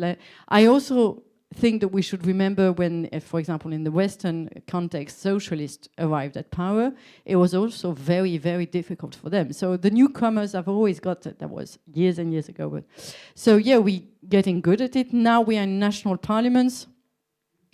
And it's a new learning, indeed, learning to be in national parliament, learning to be in Senate. But I mean, we have the content, we have the base, they are learning. It's not that difficult. We have today the big difficulty of the media access. I think that we all know that. Indeed, we still have the problem that there are no media working on green issues. This is really a huge problem. In France, we have one media that is called Mediapart that is very good to tackle the establishment, the power, but they have environmental thinking, but they really don't have a political ecology thinking. They have an environmental issue, so they will deal with it in a very specific way. And I think that in all of our countries, we do have the problems that we don't have media that are interested in these topics and putting us showing our valuable work and all of this. And traditionally, it's always been the case. The communists had their own newspaper, the socialists at their own newspaper, the right wing at their newspaper, and we don't have that. And we maybe have not invested also enough time in that, in having media that are friendly of this. But I would say that in France, today, this is our major problem. Our major problem is that we can have months of discussion where we never even appear on TV, never appear in the major media and all this. Just to finish, when last time in 2019 we got in the European Parliament with 12 Green members. So the French delegation in the European Parliament is 12 Green members. The Socialists barely managed to get 6. And we were barely interviewed all the term. And Le Monde and other big media like that go systematically still to the socialists. So this is how much in the journalist's mind it's still very anchored that you have the left and the right and we don't exist. This is today our big problem. This was the example of France, where the main barriers and obstacles were defined by Gwendoline as one is, of course, the highly centralized state political system. On the other hand, the media landscape. Now I would like to ask Vesna about a totally different country, namely Croatia, because we have a brilliant example of a success, I think, of the green grassroots movement, Zagreb Bienash, which managed to win the municipal elections in the capital city of Croatia, in Zagreb, with the mayor Tomislav Tomašević. And in a great article on that success that was published by the Green European Journal, I remember the words by Mayor Tomašević saying more or less something like that: "We are an island of sanity on the sea, like of the old politics with its nationalism, neo-fascism sometimes, corruption, and so on and so on." I would like to ask, do you think that this already few years of experience of governing the capital city of Croatia, does it give us like some reasons for optimism in terms of whether the green movement, with its quite radical transformative agenda, can achieve success and, for example, stay in power without compromising too much of its ideals in an environment, in a political, social environment that it's so difficult as in the case of Zagreb? First of all, I'm not from Croatia. I think I saw Croatian participants here, and I highly recommend everyone to explore the case of Možemo Zagreb Bienaš, because it's a very, very, very interesting case, and I would say big reason for optimism in that sense. And I think this story has so much to dissect on the leadership issue that we could spend another conference on it. But I would kind of start with the first thing that, like, Tomislav Tomašević, who is a mayor now, he didn't just woke up one day and said, "I'm going to be a leader, vote for me, you know, I'm the mayor now." This is a man who spent more than 20 years on the streets, on the protests, in NGOs, in different negotiations, in academia, studying, writing, traveling, being, talking, you know, like doing everything that we all here are doing. And that's the leadership, you know, like he's a genuine person who is what he advocates for. And I think that's very, very important thing to kind of understand here, that leader is not something that you go for a course, you know, you finish Coursera or Udemy course and then now you're a leader. It's something that you practice, you learn, you make mistakes, you are criticized, you go over it, you survive, you go forward, and so on and so on. And I think, like, Tomislav and his story, and it's not only Tomislav, it's also other people from this movement, show that, you know, like, maybe it takes 20 years, but eventually when it comes to be it or not be it at the elections, people recognize this kind of genuinity and leadership in a way. And also there's another aspect of this that, I mean, green leadership doesn't happen in vacuum, you know, like we don't kind of sit in a room, create our own story, and then we go out and then we install green, you know, like it's not a rebooting system. Like we come and we inherit institutions, mindsets, financial constructs, and that's where we have to move. And a lot, I mean, I was also laughing a bit on this kind of explanation of German Greens and what they're facing now in the government and so on, because, you know, like, you have to understand, when you take over the city, you are probably going to find contracts signed for even a mandate after, you know? So, like, to change anything, it's not that you only have to change what needs to happen in the future, but you really need to kind of re-change the past. And no one of us found, you know, a magical wand how to change the past happening, at least not quickly, you know. Best case scenario, you have 2 or 3 years to wait until you can actually start doing something. And no voter is going to, you know, set the alarm clock to 2026 and then say, "Oh, now I call my mayor." Huh? Like, they're going to start criticizing you immediately that you're not doing what you promise. So in that sense, I think, like, Zagreb story is also the one that shows, you know, like, how you have to hold the pressure. You just have to hold the pressure because also, you know, the angry mob will not come and take you down just because in the first 3 months you didn't do everything you promised. You have to have a good communication system, of course, and you have to communicate and lead the people towards this change. And Zagreb was one of the cities where I think this was done very successfully with a very high price. I mean, it's not that everything went smooth, but they managed, because we are now in this situation where new elections are coming in Zagreb pretty soon, and you know, it doesn't look gloomy. We don't have a situation where there's angry mob against the mayor, even though he did introduce a lot of radical changes there. And then maybe the third point from there, I think that one of the things that were very important for Zagreb and how this story was built to is international support and international movement, because Zagreb Jenaš was part of the European movement of progressive organizations for a long time. There has been a loads of international conferences organized in Vis in Croatia, where loads of municipal learning was happening. So again, you know, like these people did not sit in a vacuum and say, I'm going to be a mayor of Zagreb now, but like they for years and years learned what municipal policies are, what are the best practices. I'm sure that even like Grenoble mayors were in this academy showing the great examples for a very long time, and these kind of exchanges. And then there's also lots of institutions that support you. And I'm coming back to my previous point that, you know, the green leadership is about putting things together and kind of using the best resources that you have at your hand, and, you know, buying time where you need, while delivering a bit until you can actually deliver a lot, so that at the end of the 4th year of your mandate, or 5th or 3rd or whatever you have, you know, you can actually draw the line and say, not like, look at what we did, you know, and then but like, look how you lived 3 years ago and how you're living now. And I think that's the difference, and that's kind of a nice story that Zagreb will hopefully bring us at the re-elections. Sure. Can I just have a sentence just to say that the mob of Croatia, so Tomislav and a few others, Jelena and the others, they came to Grenoble, in fact, in 2000, 1 year after the election, 2015, and they did a study of 3 days, because we had some common things. We fighted for getting back the water as a service public, and they did also they fight. There was a very big anti-corruption fighting, because we had a very corrupted mayor for a long time.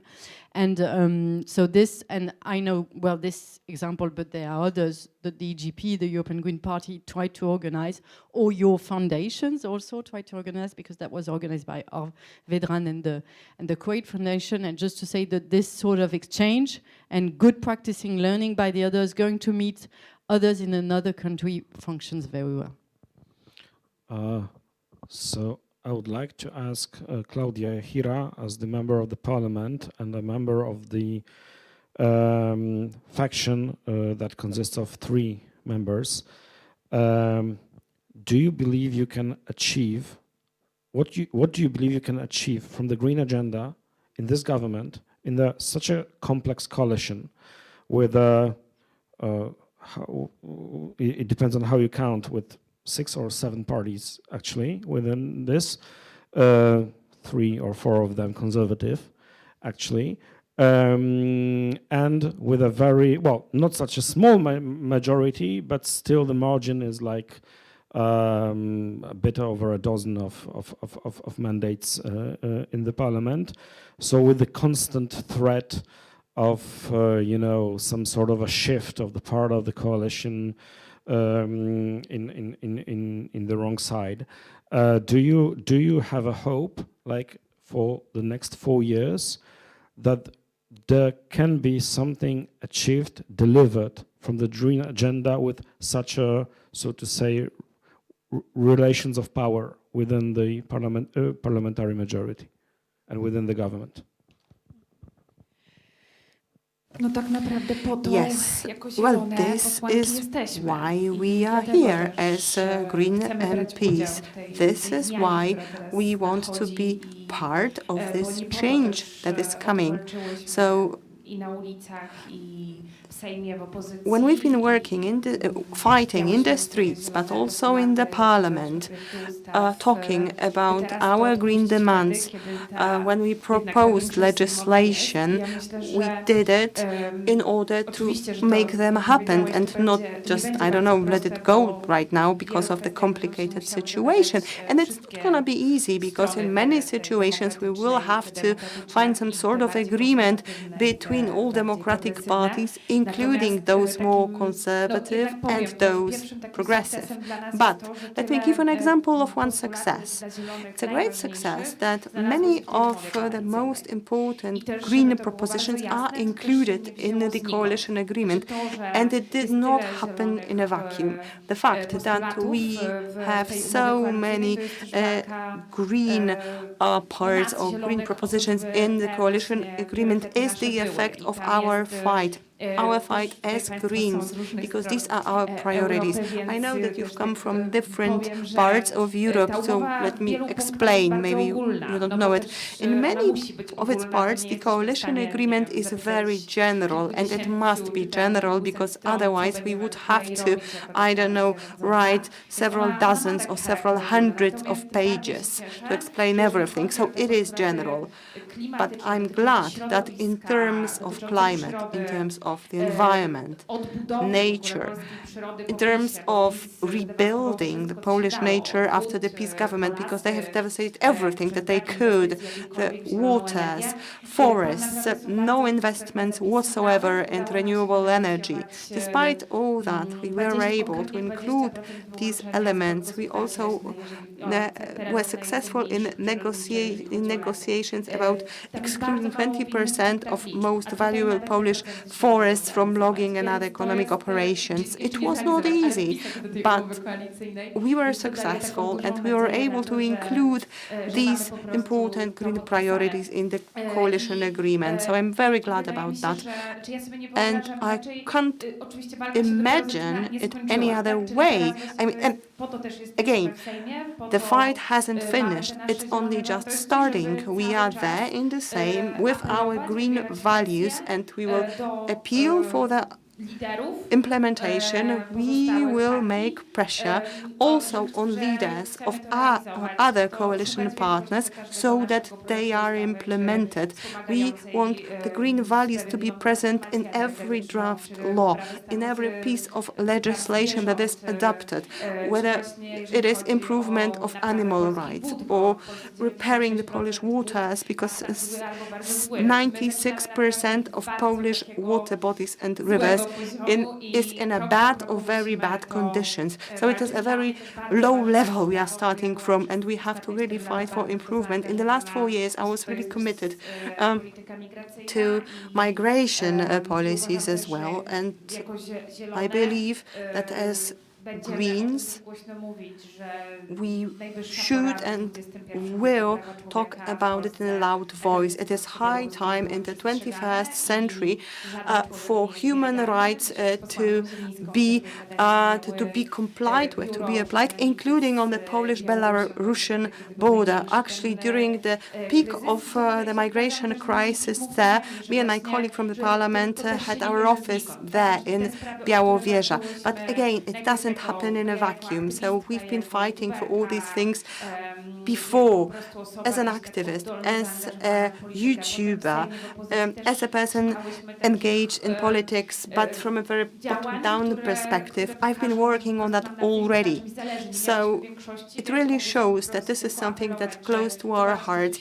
Before, we didn't have the majority, so we could only raise our voices and inform about the human rights infringements on the Belarusian border, other things. Now we have the majority. Third round, digital organizing. Gwendolyn said that you mentioned actually among those barriers for the green groups in France, this is the shape of the media landscape. But some, quite a lot of populist politicians, not only them, but I think they were the first ones here, they actually, one of the features of the populist politics in recent years was bypassing the traditional media establishment, traditional media tools. I mean, and was not just about being not represented in some establishment-dominated platforms, but this was also part of the ideology, so that the populist leader is someone who represents directly, more or less, people, the people, without mediation of all those institutions, experts, media, gatekeepers, and so on and so on. Well, if you say that, well, the Greens are not very well represented in the media, the established media landscape, do you think it is possible in some way to learn also from the opponent, meaning like doing the same or doing slightly differently, something similar, meaning using the new technological tools to communicate with the voters directly without mediation of the establishment that is in many ways not friendly to the green agenda? Yes, for sure. Three things. The first thing is I completely agree with you. The populists, the far right, they were even forbidden for a long time in a number of places, and they still managed to exist. So we are not as good as them at doing that. And there's a number of reasons that we will not copy-paste. I mean, we will not be as simplist. We will not go to the worst of the human being. It's also easier to mobilize on the worst. That is very well known, because it's also today the model, the economical model, in fact, of the digital world. How does the digital world function and has money is because indeed what is polemist, what is very strong, what is without nuances is what is clicked, and because it's clicked, it gets all of the advertisement, and so that's why all of the platform and all of this, they will go for that rather than for subtle, nuance, moderated words. So they are things that we can't completely copy-paste, but once again, that cannot be only our excuse. We really do need to manage to reach to the people. So that's the first thing. The second thing is, I often think that indeed this question of being more charismatic, more pedagogical. I also think that sometimes we are very technical. It's very difficult to understand, and managing to get to the heart of the politics, the narrative thing is very important. On the migration topic, very clearly, there's an awful law at the moment that is discussed in France on migration. It would be worse than what the Polish wanted. It's really very bad. There's also, a lot of my colleagues in national parliament and Senate were telling me, yes, we're going to stick to the facts and we're going to be very serious and we're going to show that they are saying lies. I mean, these people, they're not that numerous, there's not that many migrants, so we really need to stick to the facts. So this is a 20 years ago speech. Facts don't work on migration. They just don't work, because countries with demographic deficit are refusing migrants. UK put awful laws, and they have today a shortage in staff for London in pubs. So if it was rational, there's no rational about the fact of refusing migration. So let's stop. And then, you know, and I was very happy because I felt a bit bad saying that to my colleagues. And then there was this NGO, and she said exactly that. She said, you need to work on narrative. Now we work only on narrative, the NGOs. We say stories of migrants. We say stories that are nice or that are appealing or go to the heart. So the Greens are not good to go to the heart, and that's very clear. This was one of the big lessons of a number of at the EGP we studied a lot, the Dutch election, one of the Baviera election and all of this, where they worked on values and not only on very descriptive technical things. So we do know a few trends that work, so I think that we can get much better on that. I don't like, on the other hand, when I hear we should be populist as the populist. Why don't I like it? I think the very core of the populist thinking, because it's been written, I mean, populism has got its philosophers and writers and all this, is to say, and you have leftist populist writers, that's somebody like Mélenchon in France inspired himself a lot from some of these texts. And what these texts always say, be it on the left or the right, is that you have to create a divide between you and your enemies, which is very good for a while. But I'm not even talking here about do we agree with it or not, to put some people in the society as enemies, but it has also a strategical limit at one moment. And someone like Mr. Mélenchon in France is meeting that. There are as much French people that hate him than love him. So there's just a moment where he's not going to be able to be the president of France because he has too many people hating him. And so populism doesn't work at some stage. It works if you really go into a very bureaucratic system. And I also think that that's also one of the story of peace. I mean, peace showed that attacking women, for example, and making of the women enemies was the big mistake. So I really don't think that we should be a populist, but we do need to learn from them how to communicate better with the others. That is for sure, and specifically on narratives and values. Okay, so I understand that one of the main reasons why it's not so easy, or maybe it's not even impossible, like to copy-paste the populist strategy in the media, is the fact that is the problem of complexity of diagnosis and solutions that are proposed by the Greens. When Gwendoline was speaking, what came to my mind was a notion used by one of the interlocutors of Green European journal. I forgot the author of that quotation, but the phrase was that there is always for every complex problem there is some simple, easy, clear, and wrong answer, which is the big problem for the Greens, for example, who have to compete with such simple, clear, and wrong answers to the complex problems. Nevertheless, I would like to ask Vesna, do you think that your experience shows again that it is possible to organize and to communicate within the new media, with the new media tools, around complex diagnosis for complex problems without simple, short, clear, wrong answers? I would be out of job, so I hope yes, but absolutely. And I mean, here there's again kind of several ways to look at the issue. One is like, what do we want to say and how do we present it? On the other hand, you know, we should also kind of look into what people want to hear, not in a kind of populist sense, like, oh, let's, you know, like do whatever, but in kind of what makes them feel safe, informed, and taken care of. And that's it. And, you know, like, the reason why populists are successful is because they actually shine optimism. I mean, they're saying terrible things, but their messaging is optimistic. They're saying blah, blah, blah, negative, negative, negative, negative, but we are winning, we are going to succeed, everything you ever feared of, it's going to be taken care of. You do have us to take care of you, and you don't need to do anything, it will all be fixed, you know? So, like, when someone reads that, negative, negative, negative, negative, negative, but the conclusion is, it's okay. You know, these people know what they're doing, these people will take care of me, these people will la la la. So I honestly don't believe, and I mean, maybe I'm naive, I hope, you know, like that history will not prove me wrong, but I honestly don't believe that everyone who votes for the populist is ideologically agreeing with them.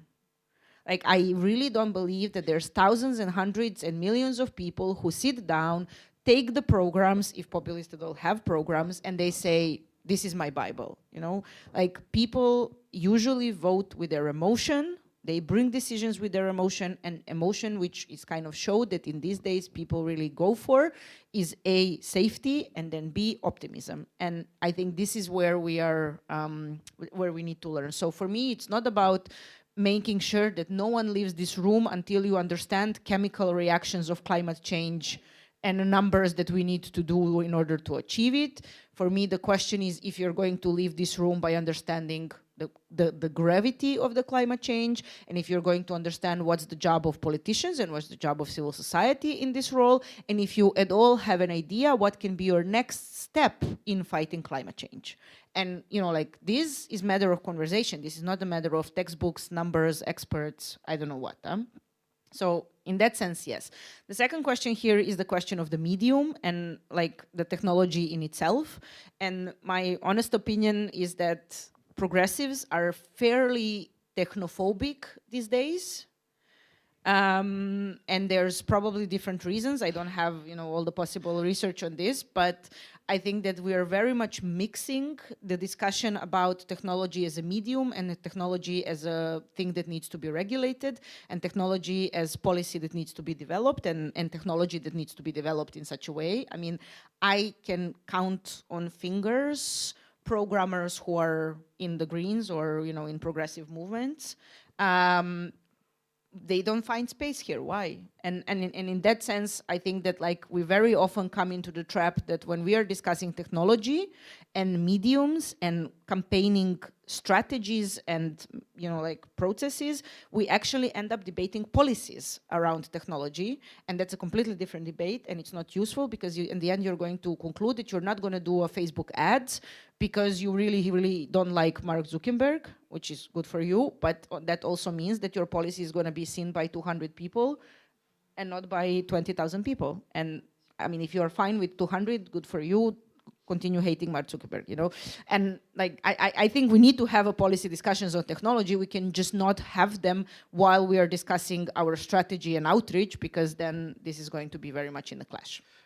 Before we move to the Q&A, I also would like to ask Claudia Hira about her experience with the policy and politics actually done by with the digital tools. There is a strong stereotype in Poland that, well, those are the young nationalists, those are the guys that can do well within the internet, and the leftists do not, partially maybe due to the reasons that Vesna mentioned. Although, just one remark, that's a funny thing, the leader of the Polish leftist party is actually, well, by education he's a historian, but by his job he was a programmer for many years. I mean, Adrian Zandberg.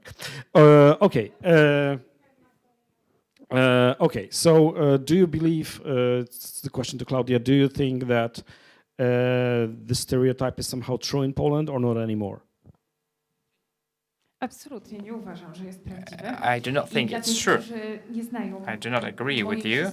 And those who do not know my history, my background, let me tell you that I started on the internet. I started my activism on Facebook. So I'm fully aware of how it works. I started in 2015, right after the Law and Justice Party became the ruling party for the first time. I wasn't a member of any parties at that time, and I just started publishing videos on Facebook and on YouTube.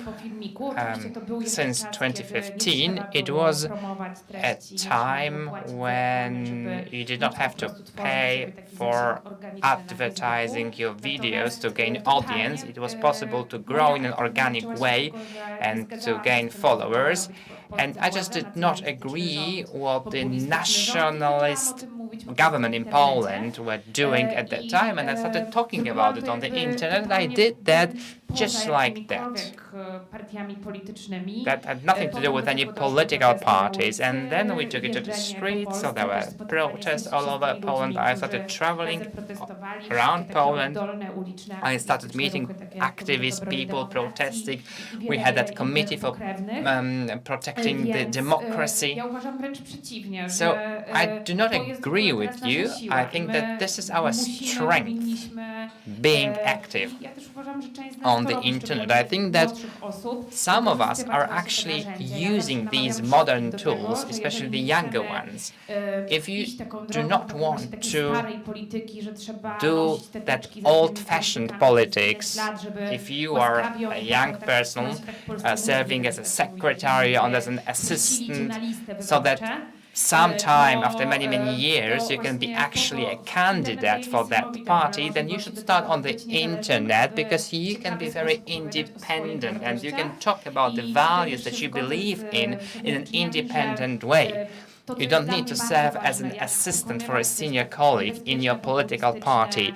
And it's also a good opportunity to tell people that the populists are lying to them. You can show that fake news is fake news, and we've had that good campaign recently, and people needed that optimism, and I needed that optimism myself, and I was able to see how well this was actually working, what we were doing on the internet. And I used even the language of my political opponents. They were referring to the Bible, and they were saying that they were just carrying the good gospel, and I was using the same thing, and I was using that same word, and I started my statements by saying this is some good gospel for you. And I think that the green values that we stand for, that is the good gospel. And of course the populists are trying to make people afraid of the green transformation, and we need to make it clear when we talk to people, and that's what I was doing all the time. We need to explain to the people that a green transformation means that they will have better lives. They will live in better cities with better public transport, with more green areas, and that the air quality will be better, that the energy will be cheaper, much cheaper. So the living costs will decrease, and they will be able to get their kids into a kindergarten. That's all the things that the green transformation stands for. And the Polish populists do not create a positive message, to be honest with you. The Polish populists make people afraid. They tell people that they will need to eat insects, for example. We had 2 months in Poland when that was the main political topic. The populists were trying to tell people that the green politicians will force people to eat insects instead of normal meat as they see it. So we need to set that straight. We are not going to take your car away from you. We'll just make the public transport so good that you will prefer using the public transport than driving your own car. So that's how we create that positive message, but it's not possible to create that positive message just by talking to people live, face to face. You need to do that on the internet so that you can reach more people. So I encourage you to use all the possible channels, and I am one of those who believe that we should use TikTok as well. If we are not present on TikTok, only the Confederacja party will be present on TikTok, and that would be really a bad situation. I know it's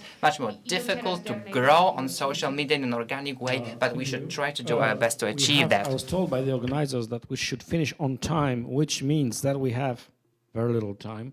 Are there any questions, short comments? Well, short questions. Okay, 1, 2, 3, enough. Okay, sorry. Sorry, but we really don't have the time. Okay, great. Hello, thank you for the opportunity. I just thought of this question right now after your intervention. TikTok uses a very specific kind of language, let's say, very different than the usual political parties' language. Do you think, what do you think should be the strategy of the Green parties around Europe regarding the usual TikTok language to reach the younger audience? Okay, first we collect the questions, okay, and then okay, one and there.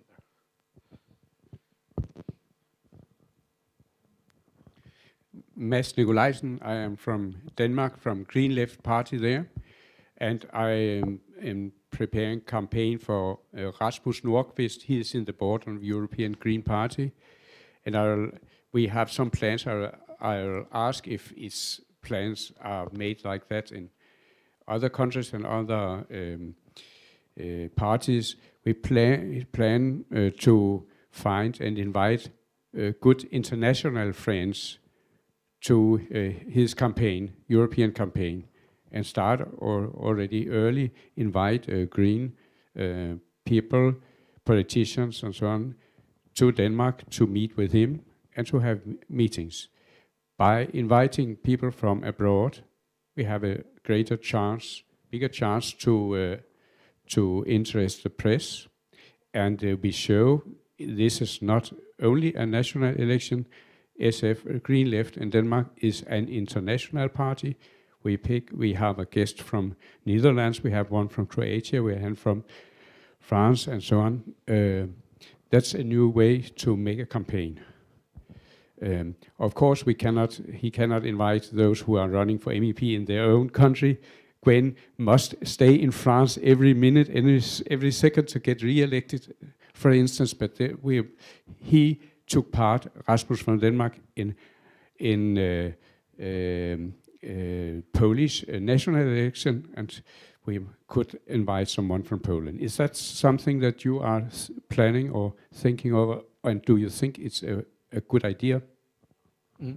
And the third person there was asking that. Oh, great. Thank you. Katarzyna Naklimowicz, Text of Europe. I just wanted to refer to some words of Vesna, as I felt kind of really concerned, as I thought that we were talking about really different politics. Vesna, you said, like, we function in the model of representative democracy, whether we like it or not. And that's exactly what concerned me. And because there are also other models of democracy, and people just don't really know about it, about them, and still don't experience them in practice on a larger scale. And as my main field of expertise are democratic innovations, and in particular alternative models of democracy such as participatory, deliberative, digital, or liquid democracy, I find it extremely challenging to reach the mass awareness about the thousands of alternatives that that already exist, and countless of examples of democratic innovations from all around the world. So I see there a huge potential also for the Green parties to be the leading promoters of those alternatives.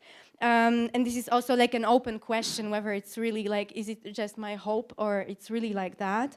As I feel that we can also we can promote not only alternative models of economy, but also in politics. And that's also related to building positive narratives and thinking in general out of the box. Yes, thank you. Okay. So now, whoever feels that would like to respond. Okay. Ja mogę o TikToku. Ja mogę I would o like to say TikToku something about opowiedzieć, TikTok. bo myśmy rzeczywiście byli Yes, obecni na indeed. TikToku We have been on TikTok during the campaign as the Green Party and also personally as myself. I posted on TikTok, and I tried to pick some things that could maybe work on TikTok. Of course, you don't win the election on TikTok, and it's really great. It's very fortunate that you don't win elections there, because actually the results and the number of votes that Confederacja received was relatively low, and yet on TikTok they were very successful. But TikTok gives you an opportunity to make people interested, and then you can use this interest to really communicate about the actual content of your program. For example, what worked on TikTok very well, the Greens in Poland support the legalization of marijuana. In Poland, if you don't know, marijuana is not legal, and it did reach young people.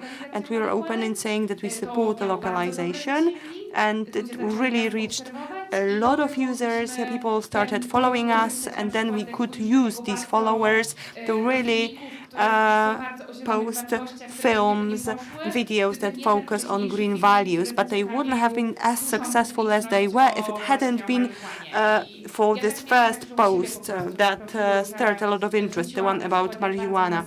And it worked on my profile as well when I posted about the debt that the Peace Party put us on, and I posted this sort of actually bill with the amounts spent by Peace, and I think about 1 million people saw it, and thanks to that, later I was able to communicate a message that was more important for me, obviously, but first I had to catch people's attention. So yes, we must use it. Would you like to respond some of these? Two quick reactions. On a TikTok, I just want to say that we don't need to learn TikTok from conservatives. There's fairly enough progressive knowledge on TikTok and other technologies, you know? So like, it's really not about, you know, going to Kaczynski and asking him how to use social media or whatever examples out there. There's incredible amount of beautiful, smart experts on social media, progressive media, digital organizing and everything from progressive side that know how to help, not only how to create a good content, not only how to create good strategy, but also how to do a transition from a non-digital way of doing politics towards a digital way of doing politics. So I think we have a horse for that race. We just need to decide to run a race. The second thing on representative democracy, I do believe in like huge power of democratic innovations. I adore different, you know, ways of exploring and finalizing the democratic system, because our democracy is work in progress. Democracy is never over because new generations of people are always coming and it's always changing, and system has to serve the people, not other way, you know, like we cannot have a rigid system where we ask all the people to fit in. So in that sense, democracy is something that is live and to be developed, but it's a constitutional question. Like elections are there, you know, parliament is there. So we do have representative democracy, like it or not. I'm going to say it again. And then the question is, what can we do to do more than that? And democratic innovations in many different systems, I think they should be studied, they should be practiced, they should be, you know, tested, they should be kind of micro done. There should be also like, you know, like a ways to learn what's best out of it, and then we live through it and we improve it and so on. The only time when I get very emotional about this is that alternative models of democracy cannot become excuse for not participating in representative democracy just because we are losing. Like we cannot tell to the people, and we cannot live in our organizations, and we cannot, you know, grow the generations of young people saying that like there is plenums, there is forums, there is all of this, and this is so beautiful and nice. And then because in, you know, in a real life and every 4 years we don't have this, then, you know, like we don't, it's not worth of, and I know this is not where the comment came from, but this is where very often it comes in. And then we derail people from voting, we derail people from, you know, understanding what's the responsibility of members of parliament, and we create sort of a parallel understanding of regular democratic system, which leads us to a condition where, you know, we start fighting among ourselves instead of supporting people who are representing us in a constitutional, like a state constitutional system in the parliaments there. And there I draw the line. So for me, these are two different discussions. Yes, so just to say that I do believe a lot in, as I said, going to other places to learn about good practices in other green parties, for example. I think for a long time, a lot of our national people, for example, I mean, we had a bit this idea that there was the European green bubble, where people would meet, but then the national ones, they were another world. And we have a lot of problem today. We are getting into governments. For example, we have a lot of problem to coordinate our people in government. And this is very problematic. The Social Democrats, they are coordinated. The right wing, they are coordinating. And our Greens never want to take the time to coordinate. We were in 4 governments at one moment. We couldn't have them to coordinate 1 hour from time to time to say the same thing at the council. Because for the moment, our national level thinks we need to act on the national level, forgetting that if we don't act on the European level, it will be problems for the national level. And I also think that indeed it's also very interesting to invite people if it serves a purpose. What we did a lot, for example, in the last week of the famous Grenoble election in 2014 is that we brought mayors from other cities, because we never had a very big green mayor. There was a bit this idea to install the idea that you can be a credible green mayor. I think that there are times like that where we had emerging parties like the Croatian or others that we send a lot of people to show that, you know, yeah, they are connected to a number of other Greens outside, and even more in fighting context, like Caraccioni in Budapest, he even more needs to have people to come there so that he can show the Hungarians that it's not just him against all of Fidesz, he has people around him. So that was to answer. I think it's always a good idea to make these travels. And on the representative democracy, so I completely agree with Vesna that we need to invest the representative space that we have, and we cannot just say we will just take care of the rest. So we need to invest these places, because if not, there will be never feminism, there will be never diversity. I mean, we are the one bringing diversity and the one bringing feminism. We are the one also showing that you can have another way of keeping the power.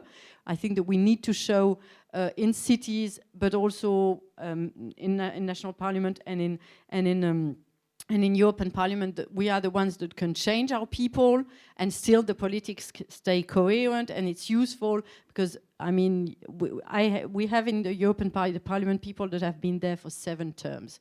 I mean, it's basically since the Parliament exists. It's just so crazy. So you have these Bulgarian guys, they were not for 7 terms because Bulgaria arrived later, but you have these 90-year-old Bulgarian guys that don't seem interested at all in what we do, but they're still there because they've been the candidate for their party for years. And so if we make all of these changes in the representative, if we want to make these changes, we have to be there.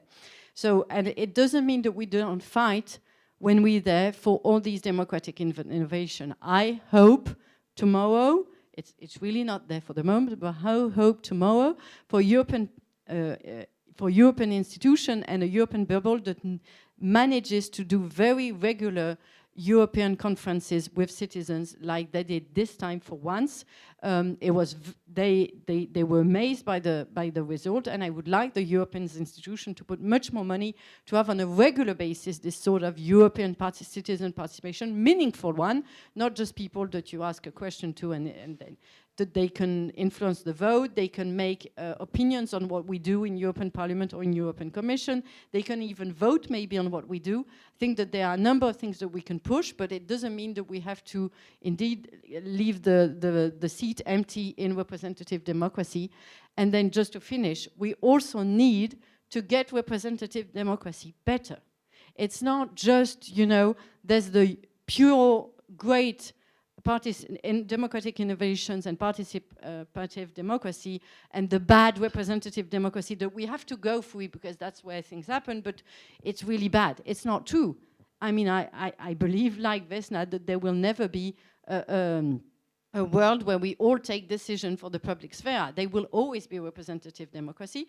And if in this democratic representative, for example, you really listen to civil society, you really care about civil society, you really take the input and work with them, and not once you're elected, you just forget about what civil society was saying, then you are improving representative democracy. If you really try to fight the patriarchal system once you're in it, I have an example, it was said earlier, but you know, some topics are still so male. Industry, energy, where the money is, it's all male, even in our green groups. It's the big environmental files on the European level, the big climate files were all men. So we still have a lot to do for that. And to finish, we also have a lot to do about being courageous in these political spheres. Still today, representative places are places where words are very nice, we never say the truth, we never are bold about what we say, apart from the populist ones. They say awful things. We, on the other hand, always say very bizarre, consensual things. This is also a place where we can be courageous and bring, indeed, these spaces to be much less conservative in the way that they are organized. Well, just very few final remarks. as to the old guys sitting in the parliament, well, still it's not so bad in the European Parliament. In the previous term in Polish Parliament, we had a member of the parliament who started his political career by joining the Polish United Workers' Party in 1971. And actually in the United States, until very recently, I think we had some senators who actually managed to vote against Civil Rights Act and Voting Rights Act, guys who are now like 100 years old or something, and still sitting in the Senate or until very recently. We run out of time, so we do not have time for the fourth question about the coming EU elections, but nevertheless, I would like to recommend in early December will be the new issue of the Green European Journal will be published, dedicated exactly to this question, namely the green vision for Europe for the next EU parliamentary elections. Thank you very much for all our guests. Thank you for your coming here and asking questions and staying with us until the end, and hope for fruitful discussion like behind the scenes. Thank you. Thank you. And of course, thanks to our amazing translators. I don't know if translators translate the Thanksgiving for them, but nevertheless, this was great what they did. Thank you.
Okay. Still waiting for the last people who come in the room, but thank you very much for being there throughout. My voice did make it until the end, almost. As any good story, same with an academy, and the closing is really important. Important to close a moment that we spent together. I hope you enjoyed it as much as I did. I hope you learned. I hope you met. I hope you were inspired. I hope you debated, because that's what we do. So I'm really thankful for all the participants to have been so active. That's what I've heard mainly. Speakers, participants. It was very vibrant. That's what I heard, and that's always obviously very heart feeling. We have started with very inspiring keynotes. At least that's what I experienced. I hope you experience the same. And we will close with as inspiring keynotes as we started. We'll have 3 persons. We selected them. We're very thankful for them to be here. And then we will have, because it's important to close an academy properly, we'll have a bit of a feedback moment. Don't worry, it's not going to take ages, but it's important to be able to say what you thought, and we'll do it in an interactive way. So therefore, it's not going to be me. And then we'll have some short closing address together with me, thanking again everyone. I would like to have with me here Alice Tolmeyer, Julia, sorry, I'm losing my, and Agatha Meissner, please, and join me here. And thank you for the round of applause. They can see you on the screen, but I would ask you to come here to the podium, and I would like to ask Alice to start with the keynote.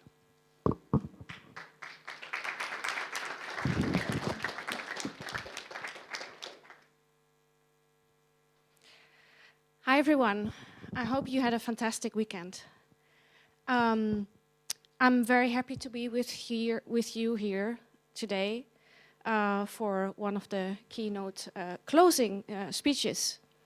So I agree, it's important to take away something home with you. And of course you will have many sessions and exchanges that you can think of, but let me also bring you something. And I will start by telling you my personal story on how I came to found an NGO called Defend Democracy. As a young professional from the Netherlands, I moved to Brussels in September 2012. And because I had no experience in one of the Brussels institutions, I hadn't done a traineeship at the Commission or at the European Parliament, and because I wanted to establish myself as a freelance consultant on European energy and climate policies, I thought, okay, well, so I mean, how can I create some more visibility for my services? You know, I was passionate about renewable energy, and because I had worked in a green energy company in the Netherlands on an energy transition. And I thought, you know what, maybe I can use Twitter, which at the time was still a very decent digital platform. But that's another discussion. So that's what I did. And, you know, being Brussels, there's tons of so-called policy debates. Really, on just the topic of energy and climate policies, I could go to several policy events per day. So I would really go to many of these events also for networking. And I thought, you know what, maybe I can live tweet as a journalist to quote some interesting discussions and highlight the news or what people said, which I thought would be helpful for more ambitious energy and climate policies. So that's what I did. And before I knew it, because this was relatively new to do so-called digital advocacy in the Brussels bubble that way, before I knew it, I was apparently the most influential Twitterer on European energy and climate policies. Now, I also tweeted not just about energy and climate, but also about the broader geopolitical context, because I felt that very often I could make stronger arguments for why we needed more ambitious climate targets and energy efficiency targets and renewable energy targets. So you probably know this poster, more sun, more wind, more peace. Well, basically that was my message, but already in 2014. At the time, I was relatively a lonely voice, but you know, I was an influencer, so I was a pretty strong voice. And I was very critical, for example, of Gazprom and our dependence on Russian energy. Well, apparently the Russian troll factory didn't really like that, so they attacked me. I mean, luckily it stayed online, but it was something very, very unusual. It was new. And I had no idea what was happening. And luckily, I was in touch with a Finnish journalist who later wrote a book. And she taught me that there is such a thing as Russian propaganda. And I started to educate myself on propaganda, on so-called political warfare, or sometimes it's called active measures, or hybrid threats, or even sharp power. There's lots of many different concepts, and they all mean something slightly different, but I think you know what it more or less means. So this is what happened in 2014, and over time, I got increasingly concerned about our democracies, because being closely following also digital developments, and because after the trolls, from around 2015, there were also bots, like automated accounts. And there were the first stories about algorithms and Cambridge Analytica and micro-targeting. And I connected the dots between foreign interference in an increasing number of our elections and those features that digital platforms have. And I thought, this is going to be a huge, huge problem for democracy. That was around 2016. And I didn't see a response, not from our governments, let alone a coordinated response at the EU or at the NATO level. And I looked around and I didn't see an NGO working in this area. Yes, of course, there were like the first fact-checking initiatives, mostly on a national level. Some people started working on cybersecurity, also very often on a more national level. But no NGO, no civil society organization that would kind of look at these, look at the bigger picture of democracy. And because I felt that was at stake. So that's, long story short, to why I founded Defend Democracy. Now, our mission is to defend and strengthen democracy, not just against the foreign threats, which I just explained, but also against domestic threats, which are about polarization and democratic backsliding, which we are seeing in pretty much all democracies around the world, and also against technological threats, because our current information space is already broken. But with new and emerging technologies, this will get exponentially worse. And what is really important to understand is that these three types of threats, so the foreign, domestic, and technological, they are not separate from each other, but they are interconnected. This is really important to understand, also for our leaders and policymakers. Now, from countries like the Baltics and the Nordics, I pretty quickly learned that for these so-called, let's say, hybrid threats or the foreign threats, one of the ways in which to address them is to build what is called whole of society resilience.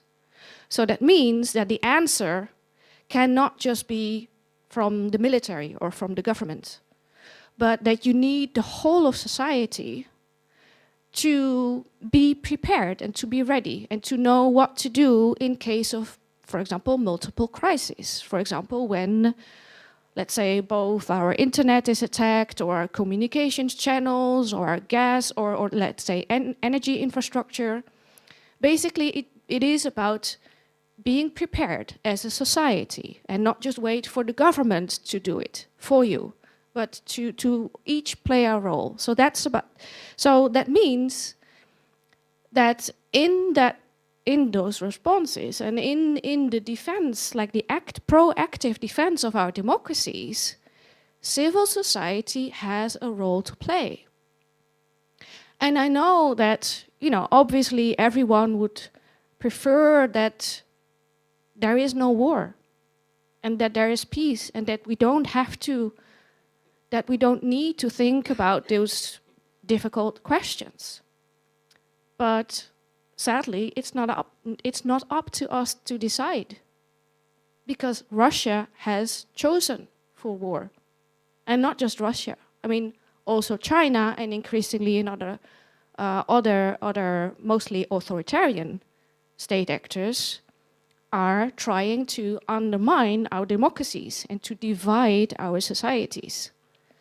So we as civil society should be not only aware of this, but we have a role to play. And we should take that role. We should not leave security and geopolitical strategy just to conservative parties and conservative thinkers. No, as progressives, and I count myself as a progressive, which in some countries is becoming a nasty word even, but progressive just means that you are for progress. So we should reclaim the space. We should reclaim the debate on security and geopolitics from a values-based angle.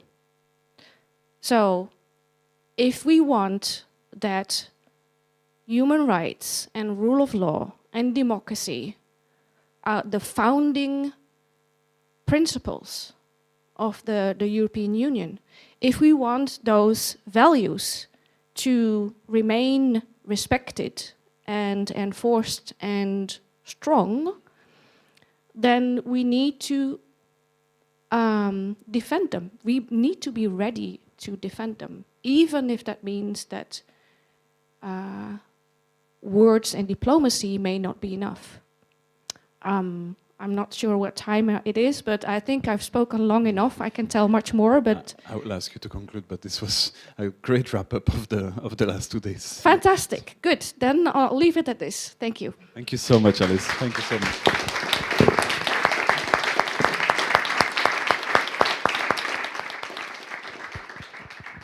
It did sound at times as if you designed the academy. Julia, thank you so much, Alice. Julia, thank you.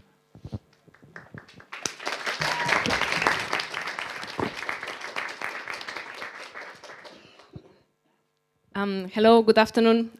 Thank you very much for the invitation. I'm very happy to be here. My name is Julia Guadaldanés. I'm a member of the Spanish Parliament for Sumar, a new political platform formed by 15 different parties, many of them regional parties, which is defined as a green progressist political project. I'm especially happy to talk here as I was member of the Catalan Young Greens when the first time I heard about the European Green Foundation. And since then, like more than 10 years ago, it has been a kind of like source of reflection, no? A source of like political debates that has like nourished me during all these years, no? But also, I felt it even closer when I started as a EGP staff member. I was working for the European Green Party for 5 years before becoming an MP, so it feels like being back home. except for the weather, because, I mean, this like Mediterranean, like snowy and cold, but well, actually in Barcelona we are 18 degrees, which is not normal neither, so. And yeah, I'm happy to bring here the southern perspective through the Spanish experience, and actually also because probably the Spanish and the Polish elections were the most important ones in 2023, and the most important thing is that we succeed. We manage to block, to counter the far right. So I will talk about the current situation in Spain after we had these national elections on the 23rd of July. And actually we managed to build an alternative majority, no, to the one that everyone expected that would win, it was the Conservatives and the far right. And also I would talk about what we have ahead of us. So also we are happy because 2 days ago, the Spanish Parliament voted for another term of a progressive government. After months of negotiation, the Social Democrats and us, Sumar, are building a new executive. It's going to be the second coalition government since the restoration of the democracy in 1978, and it has a clear mandate: consolidate and expand the rights and freedoms achieved during the last 4 years, as we did many, many things. In these last 4 years, Spain has increased up to 1,080 euros the minimum wage, which means an increase of 46%. It has changed its labor law, and since then, more workers have a permanent contract, which means less precariousness. It has adopted the first climate law to achieve climate neutrality in 2050. It developed the first riders law in the European Union, which recognizes riders as what they are, employees, not self-employed. It adopted the fourth euthanasia law in the world because we not only deserve a dignified life, but also a dignified death. And moreover, the Spanish government has been in the forefront of the feminist and LGBTQ policies, adopting an ambitious trans law, which allows self-determination, but also a consent law, which establishes that only yes means yes.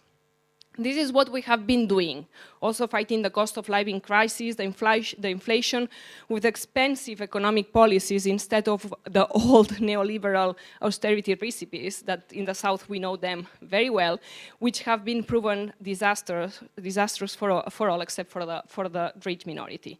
It has not been easy to build the majorities to have this new government. The current government is supported by 4 parliamentary groups. It has been an exercise of dialogue and negotiation to arrive to this consensus. But Polish parties also know a lot about the importance of building compromises and agreements. But while these conversations were taking place, hundreds of people in Madrid and other Spanish cities were taking the streets and attacking the headquarters of the Socialist Party. Fascist songs and slogans and constitutional flags, posters signaling and suggesting attacking some MPs, and the most surrealist one, dozens of inflatable dolls that represented the female ministers. These demonstrations, led mainly by men, were not truly about how in danger is the constitutional system in the hands of the Socialist Party and Sumar, no. It is about the fact that their idea of the true Spain, the traditional and patriarchal one, where women remain in the private sphere while non-normative men, such as gays or migrants, are excluded, it's not anymore the country that we have. These people in the streets want to go back to our darker, fascist past. Since Franco dictatorship was finished, many generations have built a country where there is a space for everyone, where social, civil, and human rights are every day strengthened, where democracy is every day a bit stronger. However, this plural Spain that the progressive government defends and expands is not well accepted by the far right and the conservative parties. Actually, they are the ones fueling or even participating to the regular but also violent demonstrations. These politicians are calling the parliamentary majority illegal or that it wants to establish a dictatorship. The Popular Party won the elections, yes, but they only could build a majority with the far right, and no one else gave support to this option. Therefore, they countered the results with all these worrisome claims, while the usual suspects also fuel this feeling of illegitimacy. Who are they? Some judges, the same that prevent to change the government of the judicial power even though their mandate expired 5 years ago. The church, the same that accused the ombudsman of being a liar after he conducted an investigation about child abuse, sexual abuse, which concludes that 440,000 children, many of them adults nowadays, were abused by the clergy. And yesterday, we finally got the missing ones, the retired officials of the army, which asked for the destitution of the prime minister. This is the same far right that governs some regions in Spain and denies climate change, denies gender-based violence, denies the linguistic diversity of the country, denies the culture, that the culture makes us freer. But we, women, young, feminists, queer, Greens, migrants, anti-racist, anti-fascist, are the ones who look at them into the eyes and tell them we are not scared. Or as we say in Spanish, no pasarán. We are building a glittering green future. We build alliances with activists, civil society organizations, academy, trade unions, to face the upcoming challenges and also to stop this reactionary wave of the far right. This is what we are doing in Spain, this is what you are doing in Poland, and this is what we all need to do for Europe. The next EU elections are going to be crucial. Crucial to build a progressist majority that strengthens Europe and the European Union, building a continent of peace, solidarity, prosperity for all. This prosperity for all means more economic justice, more social justice, more climate justice, and we know how to do it. Green progressist forces are governing in many municipalities, in many regions, in some national governments, and we are able to design public policies that improve the quality of life of people, to fight against energy poverty while gaining energy autonomy, to decarbonize the transport sector while making it affordable for all, to greening the industry while requalifying the workers. We know how to lead this just green transition where no one is left behind, and we are proving it. But proving that we can do it, and very well, is not enough to build an European progressist majority. It is not enough to convince the millions of citizens that will vote in the European elections. To do so, and I'm finishing, we need to stand for the voiceless, and we need to do politics from all perspectives. Scientists who are proving with data that is now or never, workers who strike for better salaries, climate activists who are shouting our world is on fire, young people who organize themselves to be heard and to have access to decent housing, the LGBT community who make themselves visible to be who they are without fear, women who fight patriarchy every single day, migrants and refugees who risk their lives for a dignified life. This is the power that we have. Strengthen the cooperation with the different actors which have different strategies from the streets, from the institutions, from the civil society, actually from all the places that we have been listening to these days, is how we are going to manage. We need to be organized to strengthen our voices and protect our interests. So let's get ready and fight for a green, just and feminist Europe. Thank you.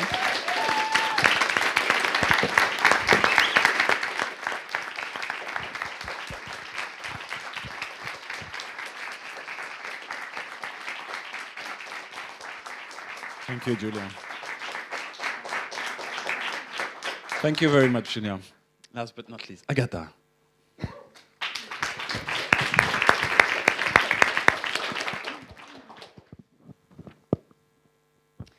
Thank you very much. A real pleasure to be here, and I've really enjoyed the European Green Academy so far. I'm really inspired by the sessions, but also by the informal exchanges during the breaks. So thank you so much for the invitation. I also wanted to thank a lot the interpreters for making these interventions accessible and available to everybody. I know this is not easy work, so I really appreciate that. So, let me take you back to May 2019, when the European Parliament elections were driven by a green wave from across Europe. Young people played a key role by striking on the streets, by mobilizing their communities and leading major campaigns all over Europe. Environmental issues drove to the top of the political agenda, with many countries hitting records of participation and support for green priorities. This is when Generation Climate Europe was created. We strongly believed that the voices of young people must be not only heard, but also listened to at the highest levels of EU decision-making processes. And it was the first time that we united the largest youth-led networks in Europe with a joint priority: tackling the planetary crisis with a multidisciplinary and intersectional approach. We brought together organizations that are working on various issues that matter to young people: education, governance, human rights, women's rights, employment, and many others, all to build bridges between those communities and to mobilize those young people who are not yet involved. This is because to tackle the climate emergency, we need to look beyond the siloed approaches and to build a system with effective, strong, and inclusive democracy at its core. So at GC, we're mobilizing the potential of young people as systems thinkers who understand the bigger picture of the crises that we're facing. And we have been advocating for meaningful engagement of young people and youth organizations. Now, what does that mean? What is meaningful youth engagement? That means engagement that is regular. That means events that are not just happening on a one-time basis. That means engagement that is diverse. That means engaging young people from many different backgrounds, because young people are not just one group with one common opinion, which I very often hear is the case, apparently. And finally, that is engagement that is structured, that is incorporated in the decision-making processes and has a follow-up mechanism. We don't want young people to just be in the room to share their incredible ideas and then nothing happens with those priorities. There needs to be a follow-up mechanism which allows that decision-makers respond actively to those priorities. And over the last years, we have seen more and more young people speaking in various international fora. However, since then, youth participation has become a bit of a buzzword, a box-ticking exercise, so to say. You invite a speaker under 35 on your stage, tick. You post a photo of that speaker on Twitter with hashtags youth and representation and participation, tick. And finally, you make a reference to how they give you hope for the future, tick. But there is very little interest in meaningful engagement, in listening to what is almost 1/4 of the European population.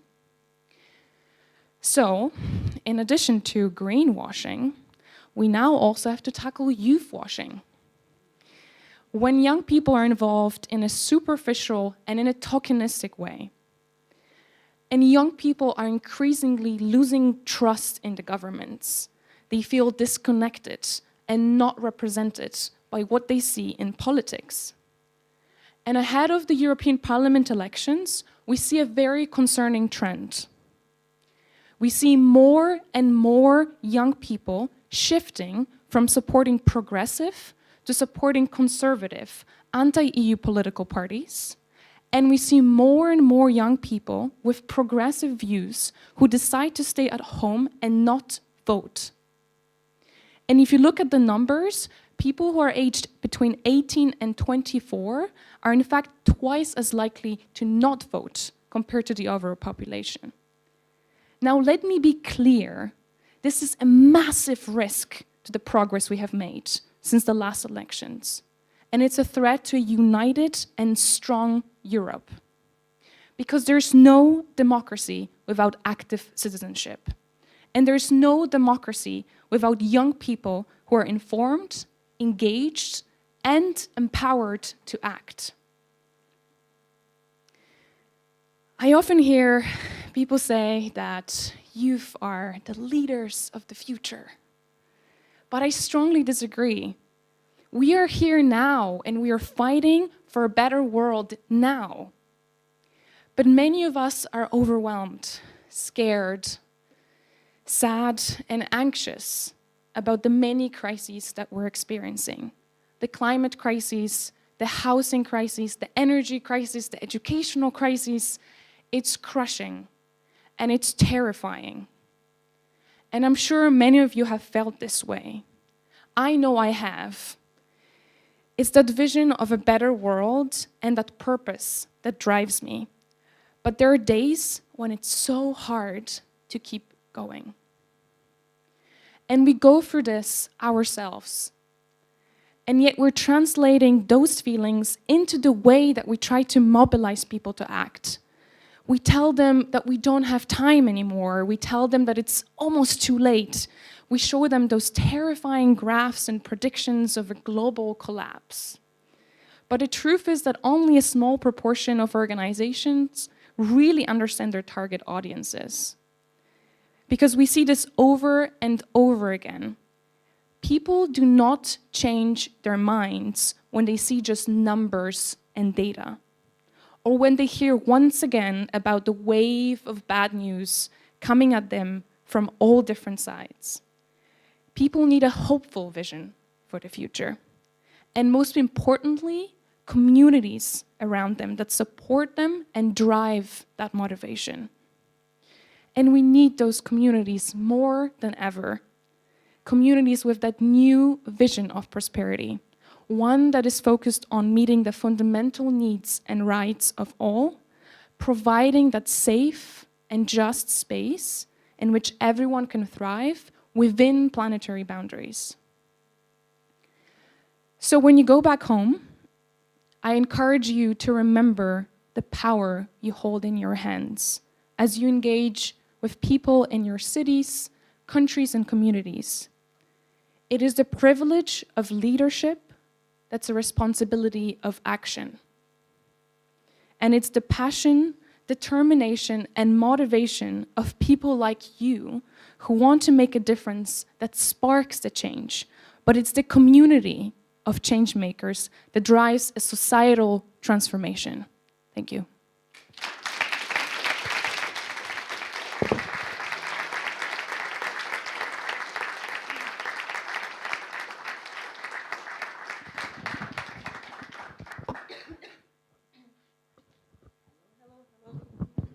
Again, yes, it works. Thank you very much. We were thinking that you deserve a bit of a shake-up. And maybe let's just shake up a bit. I see like 3 people doing it. It's fine. Yeah, thank you. Okay, Frank is always there. Good. Yeah, we wanted to spend a bit of like few minutes just to wrap up a bit in our mind all this inspiration. We know it's a lot. Few minutes will not be enough, but we would like to kind of, get ready and set the basis for a proper evaluation and inspirations and follow-up and all of it. I will just like to ask a couple of questions to the plenary, and Tomke will very nicely also translate it in Polish, so you can also take some breathing time there. The first thing that I would ask you to do is really just to talk to a person next to you for literally 1 minute on like what was the most impressionable thing at this academy. Tak. Na początek zapraszamy Was do tego, żeby podzielić się z osobą siedzącą obok Was tym, co zrobiło na Was największe wrażenie w czasie akademii.